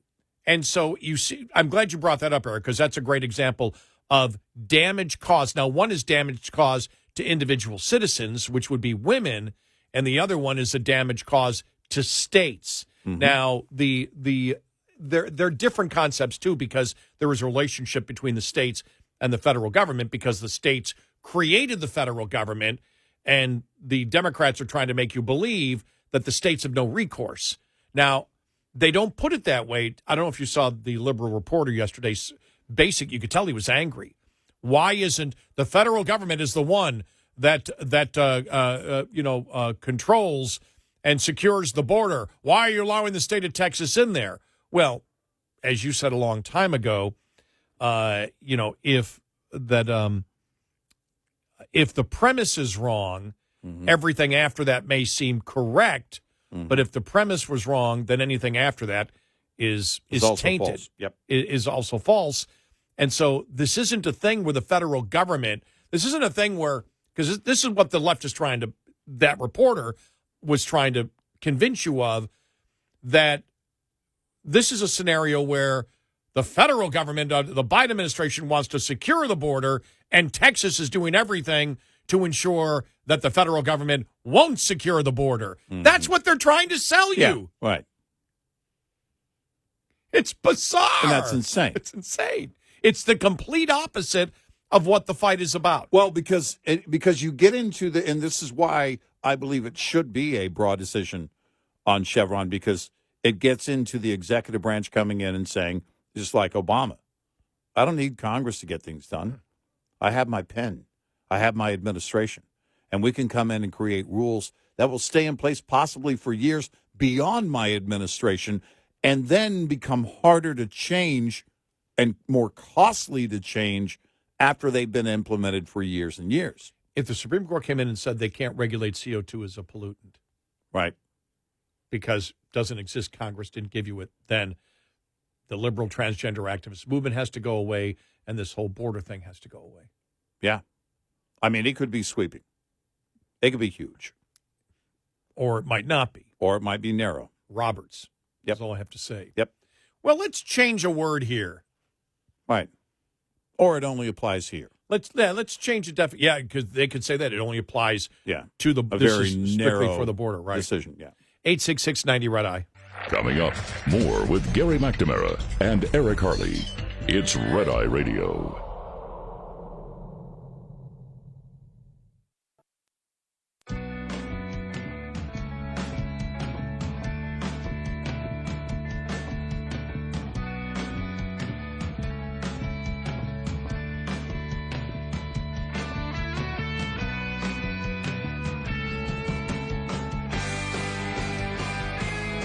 It's Red Eye Radio. He is Eric Harley, and I'm Gary McNamara. When is the Senate going to release the entire bill? They have to pass it so we can see what's in it.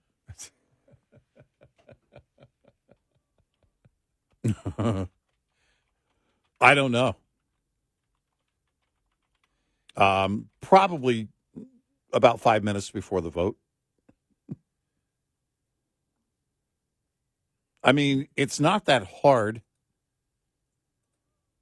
You would think, and there's the thing that with Langford over the weekend, it's like, oh, but where is the bill?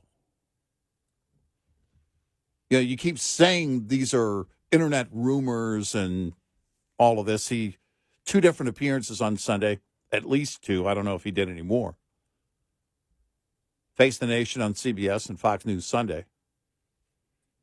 Well, then, all right, where's the bill? Where is the bill? You're saying it's internet rumors. You can shut those rumors down. Show us the bill.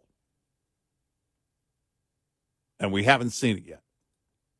And that tells me they're very afraid of people going through it. I'm with you. I suspect that was some trial balloon things, or leaks got out and then they had to change it. I want to see every version of that bill, by the way, and who was on board for it from the beginning.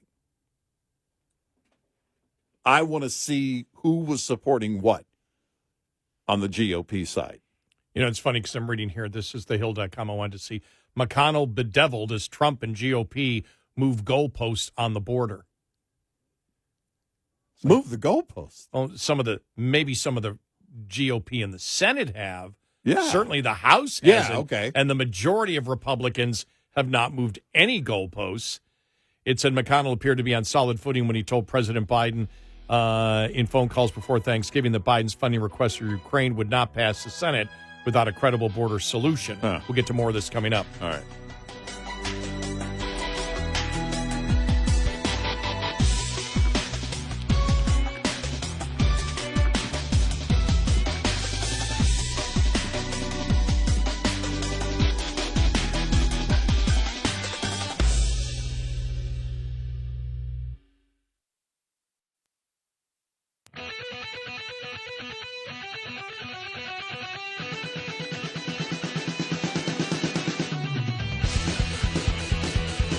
You're listening to Red Eye Radio from the Uniden America Studios.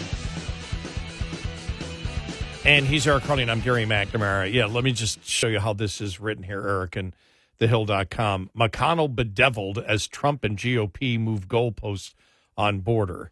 Senate Republican leader Mitch McConnell has made supporting the war in Ukraine a signature policy priority, but his efforts have been complicated by fellow Republicans, including former President Trump, who are moving the goalpost on the issue. McConnell appeared to be on solid footing when he told President Biden and Janet Yellen in phone calls before Thanksgiving that Biden's funding request for Ukraine would not pass the Senate without a credible border solution. I did make it clear to them both that we have a credible we have to have a credible solution to the wide open border in order to get a bill across the Senate floor. I hope they understood the message. But at a special meeting of the Republican conference on Wednesday afternoon, McConnell acknowledged, according to GOP senator, that the political situation has drifted. A big reason is Trump, who in the interim has won the Iowa caucuses and New Hampshire primary, tightening his grip on the GOP. Republican senators say Trump is now telling GOP lawmakers he wants to deny President Biden a victory and run on the issue, a motivation that Senator Mitt Romney on Thursday blasted as appalling. This goes back to last week.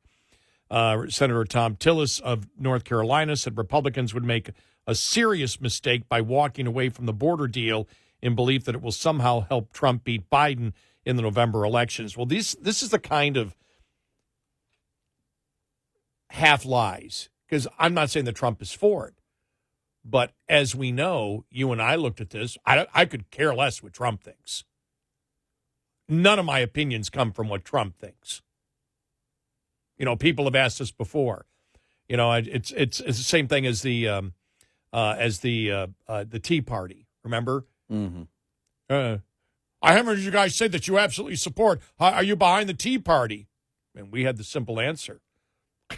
That's not the point. The point isn't whether we agree with the Tea Party. The point is, does the Tea Party agree with us? Do they represent me? Do they represent me? For Trump, like any other politician, it's not what Trump thinks. It's whether Trump represents what I believe. I remember years ago speaking out against the GOP. Oh, man. Oh, yeah. Don't you dare. Oh. And now these days, it's getting to the point where I don't know if there's anyone left. Right. That's in those ranks of, you better support the GOP. So you can make, and I mean on the right. So you can make the case that Trump is against this, but there are the majority of Republicans that would be against this border bill, whether Trump was running for president or not running for president. Right. And this article, and this is the narrative that the mainstream media is trying to make you believe, that this is a bill of substance. And it's a great bill to solve the problem of the border and solve the problem of Ukraine. That's a load of horse manure. Mm-hmm. Who wrote this in thehill.com? Alexander Bolton. This is definitely a nice spin on it, because it implies that this is a good, solid border bill for securing the border. Right. No, it's not. No, it's gaslighting. Yeah. So it's, what, you can't see how good this bill is. That's been the left approach on this whole thing, and the Biden approach on this whole thing. Hey, we're trying to get it done. Well, from what we're told, and this is reported both in the liberal and conservative media, what is in this plan? Well, if Trump says no, because I want you to oppose this because it will help my election and your election, that's actually a solid point.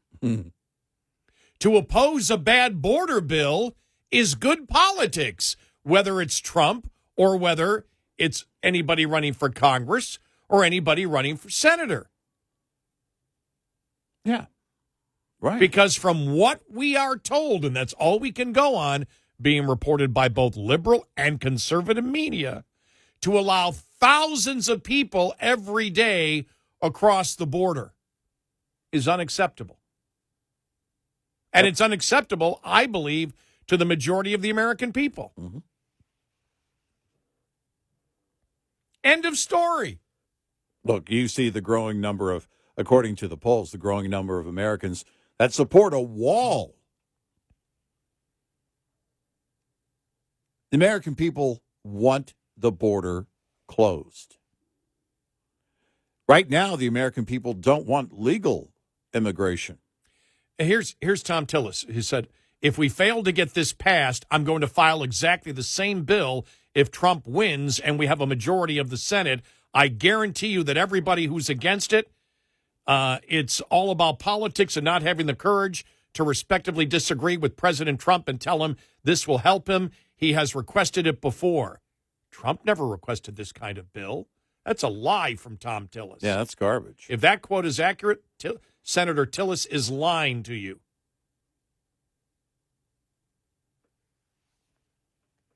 I didn't come here to have a president as a boss or a candidate as a boss. I came here to pass good, solid policy that will help a president who is serious about securing a border. Who's he talking about? There's one. That's almost delusional. There's one candidate that has owned this from the beginning, going back to his first run for office in 2016, and that's Donald Trump. Now, if it's not true that you're allowing thousands of people across, if Then that's not in show the us the bill, prove it. then fine, tell us that. You're not saying that. You're saying this is a wonderful bill. Well, all indications of what we have, it's not a wonderful bill, and we want, because we've been dealing with this now for how long? Since 1973, it seems like. Well, let's put it this way. Most Americans don't remember when there hasn't been a border problem. And so for the Republicans to say, no, sorry, we're not going to put in to law that thousands of people a day can cross the border. Right. Sorry, Right. It's not going to happen. Our goal is 0 people crossing the border and have a legal immigration system and a job visa program. That you can sell probably to a significant portion of America, even though America doesn't want to hear about legal immigration here at the moment because they are so upset of what has happened with illegal immigration. Right. That they don't They don't trust it. They don't trust anybody there. No, and they shouldn't.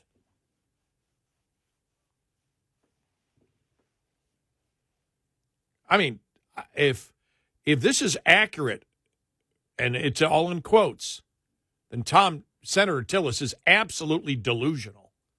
Yeah, he has no idea what his own party thinks. Forget about Trump. Trump doesn't even matter here. Your opinion on immigration, illegal immigration, my opinion on illegal immigration was formed well before Trump ever thought of running for political office. Yeah. And so was it for the majority of Republicans. It was long, for me, it was long before I even knew Donald Trump's name. It does go, I said 1973. For me, it goes back to likely about that time. Growing up on the southern border, it was always an issue. When you live in a border town, it's always an issue. I just love this here. Now they're trying to make Trump as a hypocrite. Listen to this, how this is written. Trump said in November of 2018, the only long-term solution to the crisis and the only way to ensure the endurance of our nation as a sovereign country is for Congress to overcome open borders obstruction. Trump complained at the time that a caravan of illegal immigrants were drawn to the country by Democrat-backed laws and left-wing judicial rulings that tied his hands as president. It's a disgrace. We have to put up with it. 5 years later, Trump is arguing against action by Congress, saying the emerging bill is insufficient and calling on Republicans to reject it without seeing all of its details. I do not think we should do a border deal at all unless we get everything needed to shut down the invasion of millions and millions of people, Trump wrote on Truth Social. Huh? We can only go with what we have been told, and if you're saying that if the members now you had what's his name who came out Langford on Sunday but then still both sides, both liberal media and conservative media, are reporting, and there was a little bit of a change about the average of 5,000 coming over for 7 days, right, and 8,500. And they say, well, those aren't accurate. What isn't accurate? Then what is it? We can't show us the bill. Right. We can't tell you. Yes, you can. You can tell us this is what the Democrats want. This is what we want. And here's what we're fighting for. This is the exact same thing Nancy was doing. Right. Why are Republican senators against transparency with the American people on the negotiation of the insanity of what's going on at the border? There's nothing different from their approach than what Nancy was doing. We have to pass it so we can see what's in it. Yeah. Because that's their position. It's rumors, it's rumors, it's rumors, it's rumors. We need to pass it, we need to pass it, we need to... No. Show the American people. Post it. Put it up there for everybody to see. And why hasn't that happened? Well, the funny thing is they're he's writing this as if he has seen the entire bill and it's a great bill. Right. Yeah. Great point. And he's saying we haven't seen the bill, so how can you make a judgment? Well, you're making. He's making the judgment. He's the one accusing others, right, of making a judgment, saying, God, this is so... They shouldn't make a judgment because so we haven't seen the bill yet. What, are we just getting old? Are we just getting older? No, they're all smoking weed. No, have we just gotten older where... Okay, you've already answered my question. I'm going to say, are we just getting older where we can read through all this BS? Are these just younger people that have never done any critical thinking and they don't expect any critical thinking to be thrown at them when they write a stupid article like this? I guess. I mean, seriously, it just seems everybody is on drugs. Or is everybody on drugs? That would be the second point. Is everybody high? Or drinking heavily. Or both. It's a terribly written article.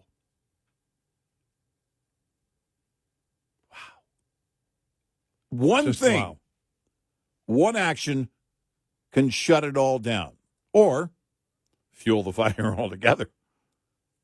But if you want to shut everybody up, show us the bill. 866-90 Red Eye. We'll be right back with more Red Eye Radio with Eric Harley and Gary McNamara.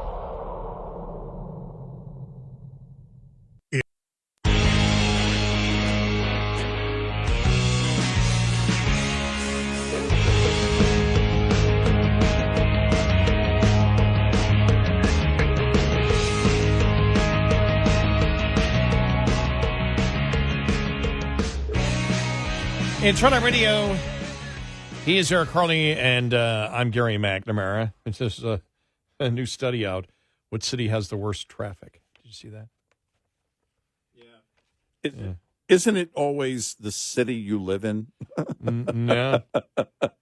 New York City, number 1. Washington, D.C., number 2. Yeah. San Francisco, number 3.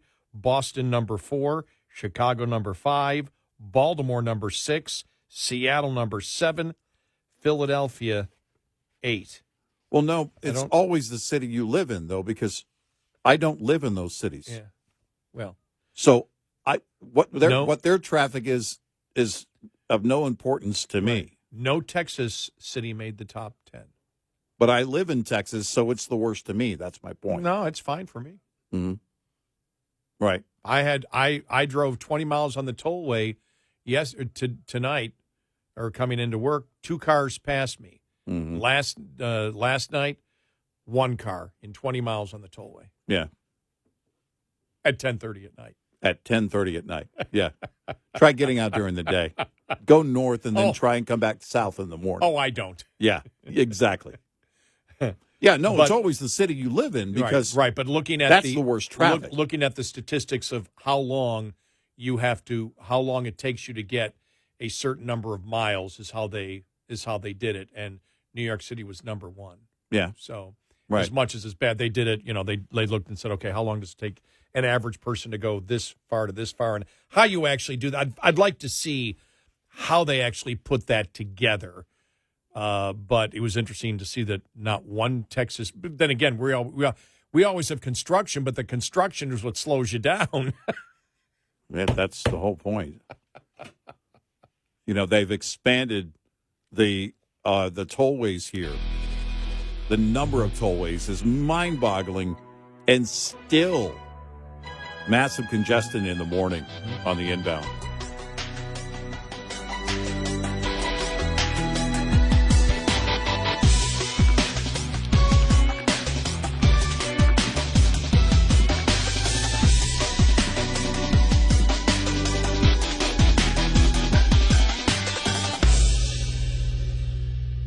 This is Red Eye Radio on Westwood One.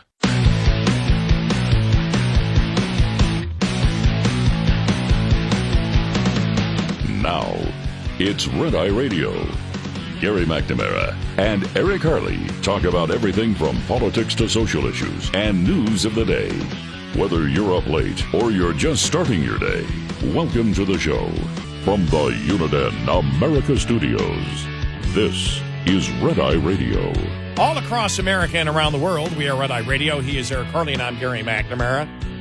All right, this is interesting here, and we just haven't covered this the last couple of days because there's been so much else. Yeah. But reading here from Matt Margolis at PJ Media, the troubles for Fulton County, Georgia District Attorney Fani Willis just keep piling up. The state Senate of Georgia is establishing a committee to investigate Willis for various forms of misconduct relating to the prosecution of cases relating to the 2020 presidential election. The investigative committee will be made up of 6 Republicans and 3 Democrats, and they'll have full subpoena power and the authority to compel testimony under oath. This could get interesting. Yeah. Among the misconduct the committee will investigate is the improper hiring of a special assistant district attorney, Nathan Wade, with whom Willis is alleged to have had an affair. This affair, which may still be ongoing, constitutes a clear conflict of interest that, according to the resolution, establishes grounds for District Attorney Willis's recusal from further involvement in the prosecution, potentially delaying it indefinitely and requiring the appointment of a special prosecutor at public expense and subject District Attorney Willis and potentially others to discipline by the State Bar of Georgia and other entities. They introduced a legislation which was approved by the GOP-controlled state Senate by a vote of 30-19 on Friday. According to the report from Chattanooga's News Channel 9, Georgia Democrats dismiss the investigation as merely placating Donald Trump. Well, that's a tough one to do. Yeah. I mean, if you think that has, you're on solid ground there, you're delusional. Yeah.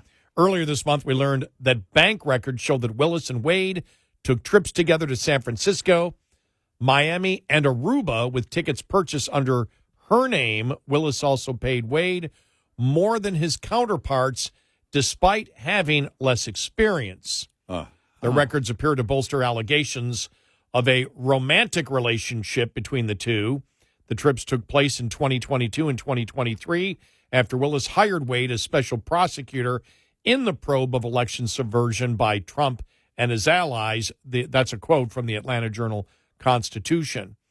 Last week, State Representative Charlize Byrd filed articles of impeachment against Willis, which accused Willis of committing acts of malfeasance, tyrannical partiality.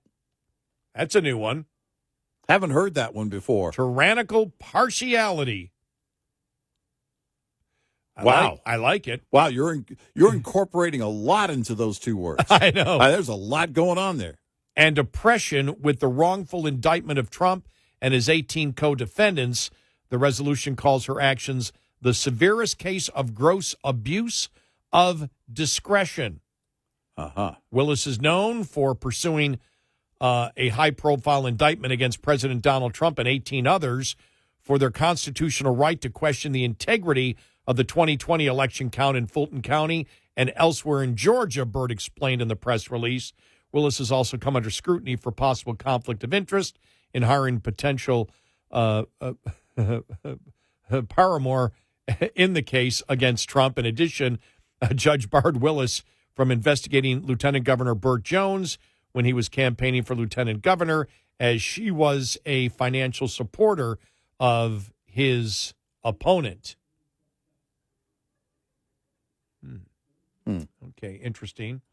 Georgia's General Assembly hasn't impeached anyone in more than a half century, and while a successful impeachment in the House is likely, Republicans don't have the necessary two-thirds majority in the state Senate to achieve conviction without at least a few Democrats crossing over to support it. Well, I guess, just like I believe the House is doing, they just want the bad news to keep coming for her. Sure. Right. As I believe the House Republicans want for Hunter and therefore Joe Biden. Right. I really have never believed that. I don't believe you're going to see the Republicans attempting to impeach Biden this summer or going into the election in the fall. Right. I just don't see it. I think it's about getting as much information as possible and damaging Biden politically. Yeah, tell the story. Yeah. And I think that's what they want to do here is also accelerate the story, do the damage, because you know as well as I do, this looks horrible. The Fonnie Willis thing is just, the first thing is that she didn't even, it was the following weekend before she even said anything. So it was what? 3-4 days? And then it was about, well, people are just racist. Yes. And if someone were making a false allegation against me, I'd be at that podium immediately defending myself. She doesn't have any defenders, except maybe her boyfriend. And the problem there is his divorce, if you think about it, this is really, all of this is being found out because of his divorce. But if he says anything, it could impact his divorce. That's a great point. Well, when you see to begin with, I mean, the whole RICO charges, and it's pretty easy to explain on the racketeering charges against Trump. They're trying to basically state that the Trump campaign was a criminal enterprise. Right.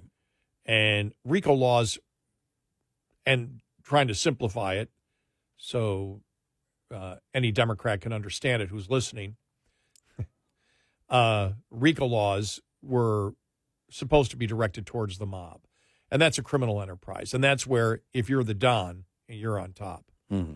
And you've got your crew doing bad things, but you don't know about it, you can be part of that conspiracy because you head the criminal enterprise. Right. And it's a criminal enterprise that exists only for one reason, and that's to become rich through committing criminal acts. Mm-hmm. That isn't the case with a political party or a campaign. Political campaign is to win.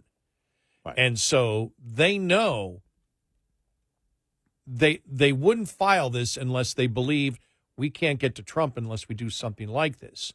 So they're trying to attach and say, well, these people over here that worked for the campaign, even though they never met Trump, did something that was illegal, and we're filing RICO because this is all part of the criminal enterprise. Right.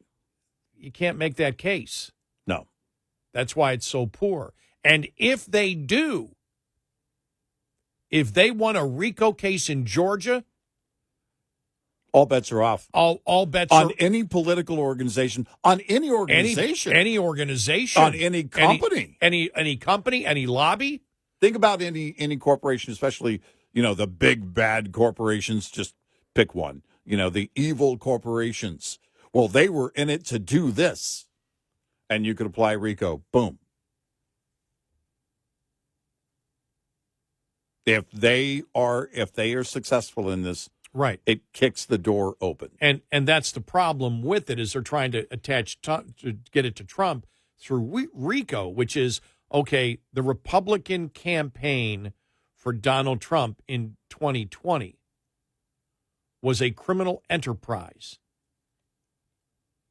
Well, it wasn't a criminal enterprise. No. It was an effort to get somebody elected. Yep. In fact, it's the opposite of a criminal enterprise because, as we know, the rules and regulations they must follow have been set up by the federal government for campaigns. Yeah. A campaign has to follow election law. Right. So there is no, if you're in a criminal enterprise, you're not looking for anybody's approval. And you're not looking to follow laws at any point. No. And so when you see the stretch taken there, and then immediately what she did, and the fact that she promised to go after Trump no matter what, you can make the case that she did it to enrich her boyfriend and herself because the case itself of filing RICO was so poor. Yeah. Yeah. Now, that's the legal case and definitely the political case that you can make. Yeah, sure. But it's making the case, and if that case is out there, look, why else should we do it? The RICO, because you explain it to people, the RICO, and they go, okay, yeah, that's ridiculous. Mm-hmm. Mm-hmm. You really can't. A campaign is not a political enterprise. And if they decide that it is from the very beginning, well, then, like I said, all bets are off for anybody in any organization, anywhere, where if somebody commits wrongdoing, they'll go to somebody at the top and say, well, you're part of the criminal enterprise because they did something wrong there. Right, right. And because you were all after the same thing, making your company successful, if somebody breaks a law there, well, then you're part of the conspiracy because you're actually a criminal enterprise. Right.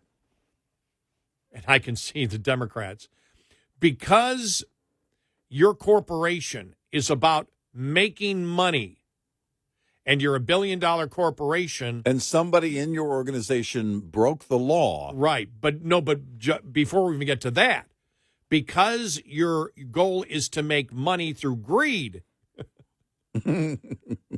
you are evil. Therefore, if anybody breaks the law in your company, everybody gets prosecuted because you're a criminal enterprise. Your profits are on the backs of your workers for your Yes. company, and of course the customers who patronize your company, who have to spend more and more as you raise the profits to get even greater money, greater amounts of money.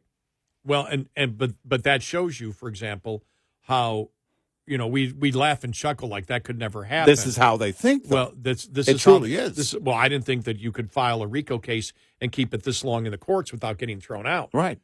Because there's no substance to a RICO case here. Well, look at how many times that the liberal media and liberals have talked about, well, look at what the oil companies made. Well, there was a rise in oil prices. Yeah. Yeah, but look, they're making this, and people are suffering because they're having to pay for all of this.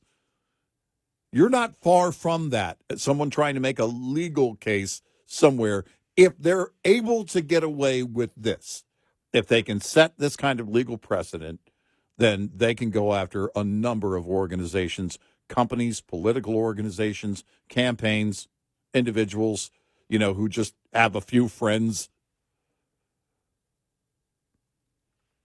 I mean, it definitely is tyrannical partiality.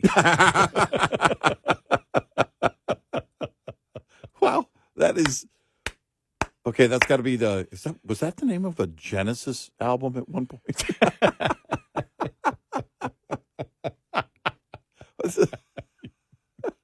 Like the Peter Gabriel days.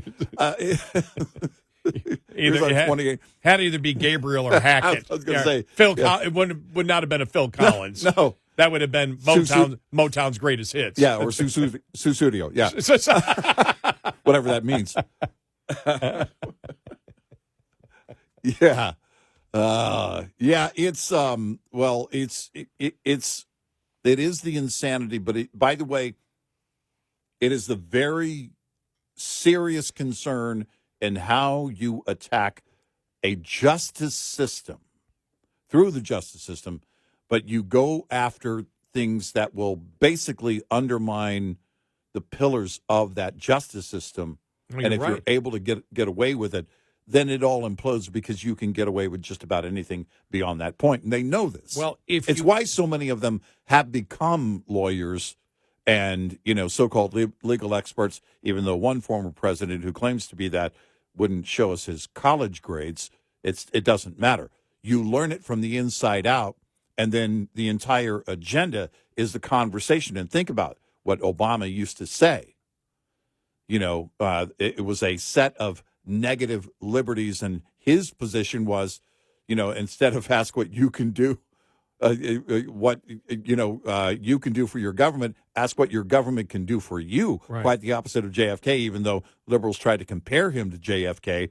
Part of that process is undermining the legal system so that you can change the foundation, set precedent by changing the very foundation or through that precedent, changing the very foundation of our laws. Through partisan juries. Yes. Change the law with the help of partisan juries. And you're seeing that across the board in every single Trump prosecution. There was it came out, was it the New York Times that did the story? They went through all the civil lawsuits of anybody. Only 12 people have been prosecuted under the state attorney general was going after Trump for in New York. Right. 0 have ever been prosecuted under what Trump is doing. Nobody has ever been prosecuted under that law except Trump. Right. No one. And so this is what's happening. And so you see it happening, whether it's, Biden not abiding by the election law now, whether it's the Obama administration, now the Biden administration, perverting, changing the law, the legislation of Title IX. Well, if they'll do it to legislation, why won't they do it to criminal and civil law? Exactly. They're completely destroying the Civil Rights Act. And nobody seems to care about that. No. Because if anybody can belong to a protected group just simply by saying so, then there are no protected groups. The Civil Rights Act is over. It's done. Well, as we said, and we had predicted this a decade ago, before anybody was really talking about it, and we said the radical liberal or the transgender movement will kill feminism. Yeah. liberal feminism, and it has. It's wiped them out completely. And it's on its way to killing the Civil Rights Act. Right. And the only reason that feminists came back was because Barbie didn't get an Oscar nomination.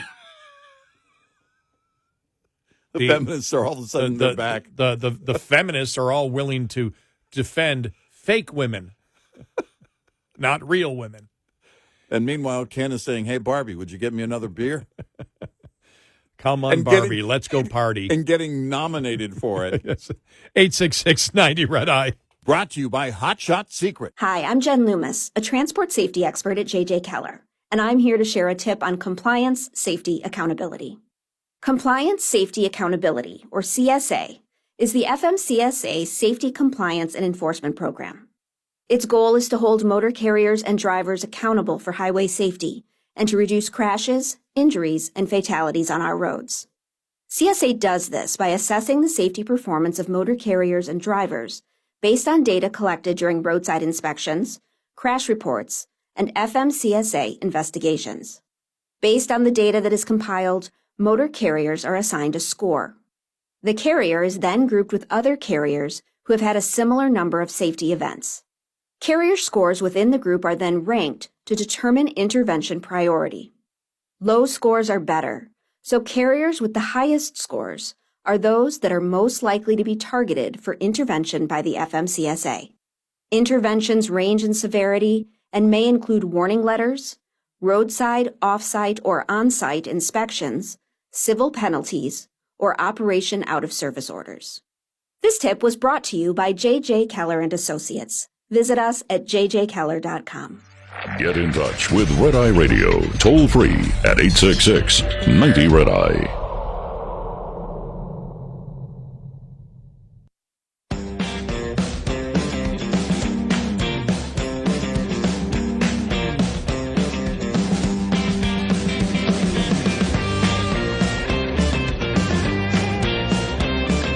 It's Red Eye Radio. He's Eric Harley, and I'm Gary McNamara. It wasn't the New York Times. It was Associated Press that did an analysis of 70 years of civil cases under the law in New York that showed the penalty that they believe the judge is going to put on Trump by the end of the week. Was it $370 million, basically to dissolve his businesses? Yeah. That showed such a penalty has only been imposed a dozen previous times, and Trump's case is the only one ever that was threatened with a shutdown without showing any victims or losses. We'll get to that coming up.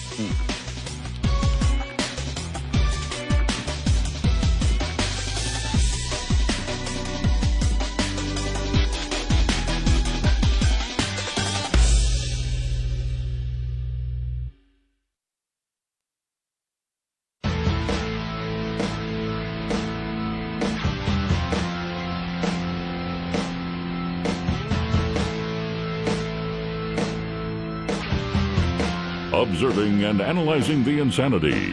Eric Harley and Gary McNamara. Nightly on Red Eye Radio. And he's Eric Harley, and I'm Gary McNamara. So just a couple of things here, just thoughts going through my head, and that's always dangerous. When you look at the whole border bill going on and how Republican the senators are doing this, and we talked about Tom Tillis earlier and the quotes of him, and if those are actually legitimate quotes, it's completely bizarro world for those GOP senators. I mean, they're in some kind of world. They don't even understand their own party that they're in. Yeah, right. But when you think about it, you know, you've got the GOP senators, in my opinion, are doing the heavy lifting for the Democrats. Yeah. And, you know, they're coming out and you know, first off, all this stuff was leaked, and it was leaked to the liberal media and the conservative media about thousands of people being able to cross. Then you had Langford come out this weekend and say, well, that isn't true. Well, what is true? And so they're trying to play a game here where we're in negotiations. What you hear is not true. We can't tell you what's in it, but this is all about Trump. Yeah. And we have the moral high ground by in a democratic republic, we're not being accountable to telling the people what direction we're heading in and what we plan on doing. And the things that are leaked to the media, both the left and right, which are still there, none of it's changed what's leaked, isn't accurate. Well, then what is accurate? Well, we can't tell you what's accurate because we're negotiating these things. Well, why can't you tell us the parameters of what we're doing? Because we don't trust you. We don't trust Congress. There's a reason you have, what is it, a 12% approval rating. We don't trust what you do. And when it comes to border laws, Democrats and Republicans can't be trusted to solve the problem. Not anymore. Not anymore. So be upfront. No, sorry, we can't do it. They're trying to have it both ways, and you can't do that. And you especially can't do it on this issue where we know the law means nothing to the Biden administration. Right. The law doesn't mean anything to them. And so there is no trust. And so when you say, well, we need to build trust with the Democrats. No, you don't. No, you don't. No, there's no reason for that. And and you and I talked about this the last couple of days. We wondered, are they throwing out these numbers? And then Republicans will come and say, these are unacceptable. Well, these aren't the numbers. And then they're throwing them all out as a trial balloon. They're leaking them and at the same time saying, okay, we can't sell this. Let's go down a little bit on this. Let's go down a little bit on this. All right, let's cut it in half. Make it $2,000 a day. All right, that we'll try to sell. And then what we'll do is we'll accuse all the Republicans in the House of being wrong about the 4,000 or 5,000 number and say, see, it's less than half of that, which is why I'm glad Mike Johnson, in what he said yesterday, the speaker said not one. Yeah, drew the line. It's zero. Right, it's zero. Zero come in here, and zero come in. The border is closed. Then we can have legal immigration and a regular amnesty system and a visa system for employment. That's how we'll do it. Close the border first. Right. So I'm glad he did that because I believe that game may be being played on the American public on this and on the Republicans in the House. Mm-hmm. I don't go for this secret negotiations, Right. not on the border. No. If you believe it's necessary when it comes to attacking a terrorist group, all right, we need to make sure that these things are, kept. I can understand national security. None of this and none of the negotiations have anything to do with national security. Sorry, you haven't earned our trust. You don't have it. Nope. And then when you come out, here's the other reason. When they come out, as Tom Tillis did and others, and blame it on Trump, they're attempting to deflect how the Republican Party truly feels about this, whether Trump was a part of the Republican Party or not. Mm-hmm. So when I see that, I go, deceit. Yeah, right. You're not being deflecting honest. for a reason. Right, you're deflecting for a reason. So it's just, so I think Johnson was great in saying, no, whatever number you have coming across every day, zero. Yeah. That's the number we will accept as Republicans, and that's how you promote it. Nope, the American public is sick of this. And by the way, when you have the American public by 17 points now in favor of a border wall, you got them on your side. Johnson doesn't have to sell anything to the American people. Think about that. He doesn't have to sell anything to the American people. They're behind him on this. And why the GOP, these members of the GOP in the Senate, feel like they need to side with Democrats? My gosh. What does Joe Biden have on you? What do the Democrats have on you? I mean, where is the advantage? Tell me where that advantage is. Langford spent all morning on Sunday on 2 different networks trying to explain how it was false internet rumors. No, but you haven't promoted. Yeah, but they're not false internet rumors. Of course they're not. They're both wasn't, liberal and conservative media say these are sources inside the Senate. Senate. Of course they are. Well, that's a lie then for him saying that. That's what I'm saying. And my point is that he didn't promote anything of what it's going to do and why conservatives would be backing it. There was none of that. The only thing he was doing is trying to dispel rumors. That seems odd. Why wouldn't you say? Because the only thing I'm hearing is, well, this is a way that we can come together as parties. and work together and work together I could and care work less. together. Why isn't Langford trying to sell? He's from one of the sometimes called the most conservative state. Yeah, you're right. Which is why the GOP in his state is looking to censure him. But why wouldn't he be trying to sell this to conservatives? Okay, here's, by the way, that's wrong. I can prove it. And here is the great thing about this bill. Where is that? You didn't hear that. And he had two networks all morning on Sunday. Didn't do it. Why is that? Because the only thing they're doing is trying to get something done? Trying to get what done? And then blaming Trump for shutting it down? Well, if thinking, as disgusted as people are with what's been going on at the border, and you can see there is no trust in the members of Congress right now, and to be throwing out the bipartisan thing, we're attempting to work with the Democrats and we can work together with, that is ringing hollow with it may have worked 5 years ago or 10 years ago. I don't think that has any bearing on how people think, and it certainly is not going to convince. In fact, it's going to have the opposite effect on Republicans and probably a significant portion of independents that realize that the Democrats do not want to solve the border problem. Right. And so you must be wary of them. By pretending that the Democrats are coming to the table and genuinely want to solve this border crisis, nobody buys. Nobody buys that.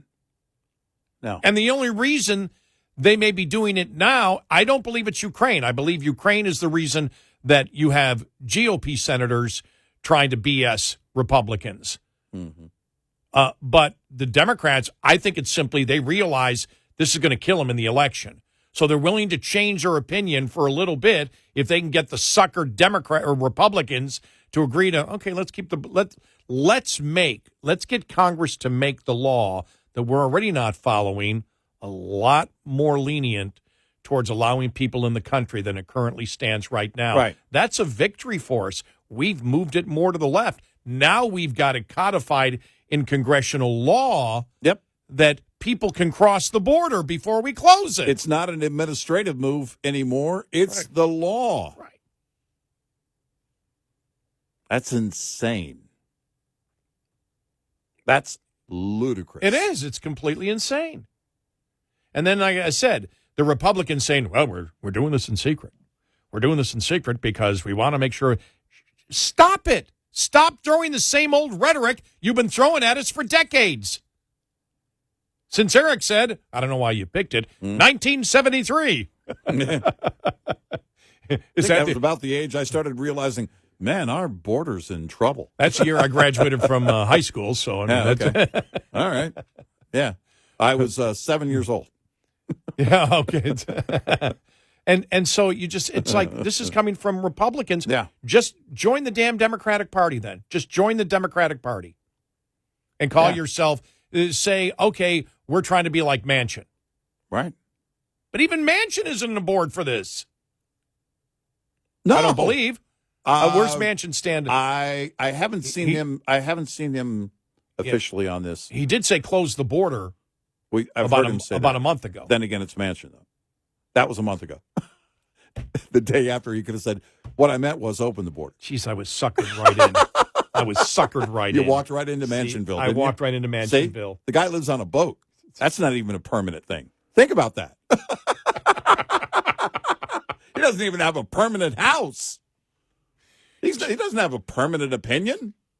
What was it when what was the issue when he was, remember he was on his boat and reporters were yelling questions? Well, they had protesters. Well, it was protesters. That It was rowing protesters out is there what it was. to protest him, outside what is effectively Was his that on house. the Inflation Reduction? I one think of so, or something. One of the them, spending bills, yeah. Where they fooled me again. They fooled me again. I can't believe it.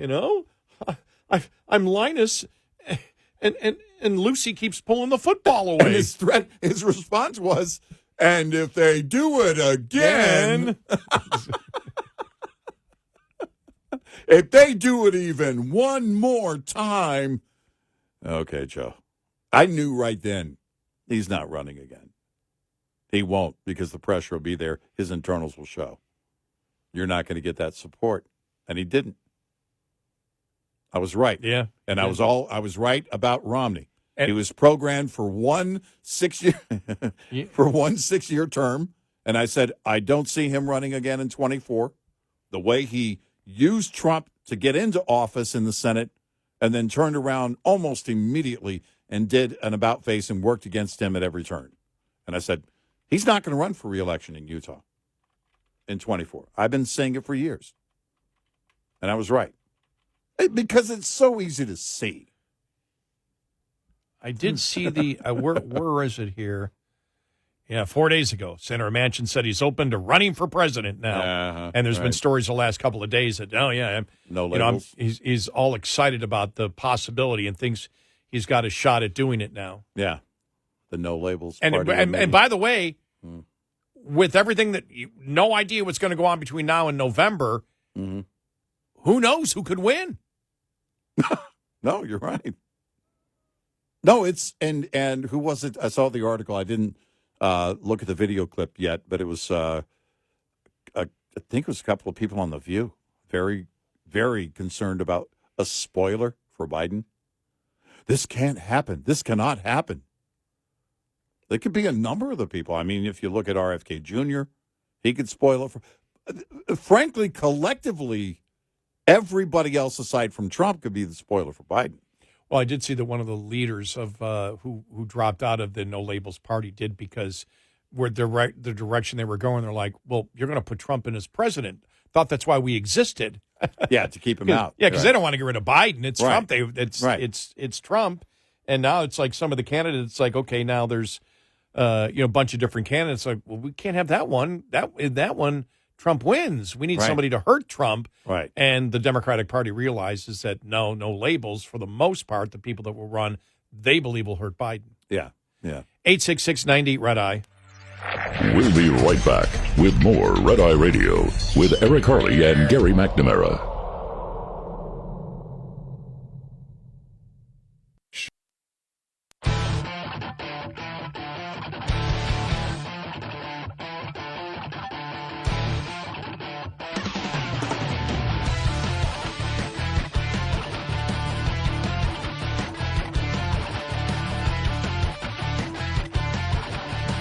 It's Red Eye Radio. He is Eric Harley, and I'm Gary McNamara. So apparently they're going to be dropping Bidenomics completely. Remember, they dropped it, then they brought it back for a couple of weeks, and now apparently they've dropped it. President Biden will campaign against Trump, Trump's economic policy in the 2024 cycle after ditching the so-called Bidenomics catchphrase due to its ineffective and tone-deaf nature.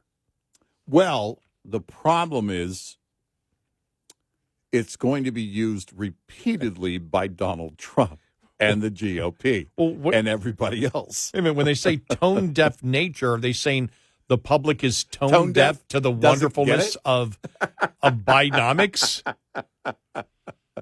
I guess they would have to say that Bidenomics is still great. Yeah. It's just people are tone-deaf. People are tone-deaf to everything that's going on.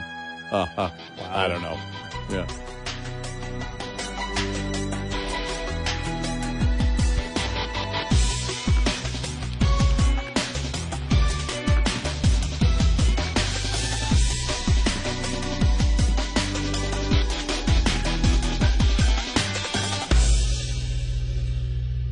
This is Red Eye Radio on Westwood One.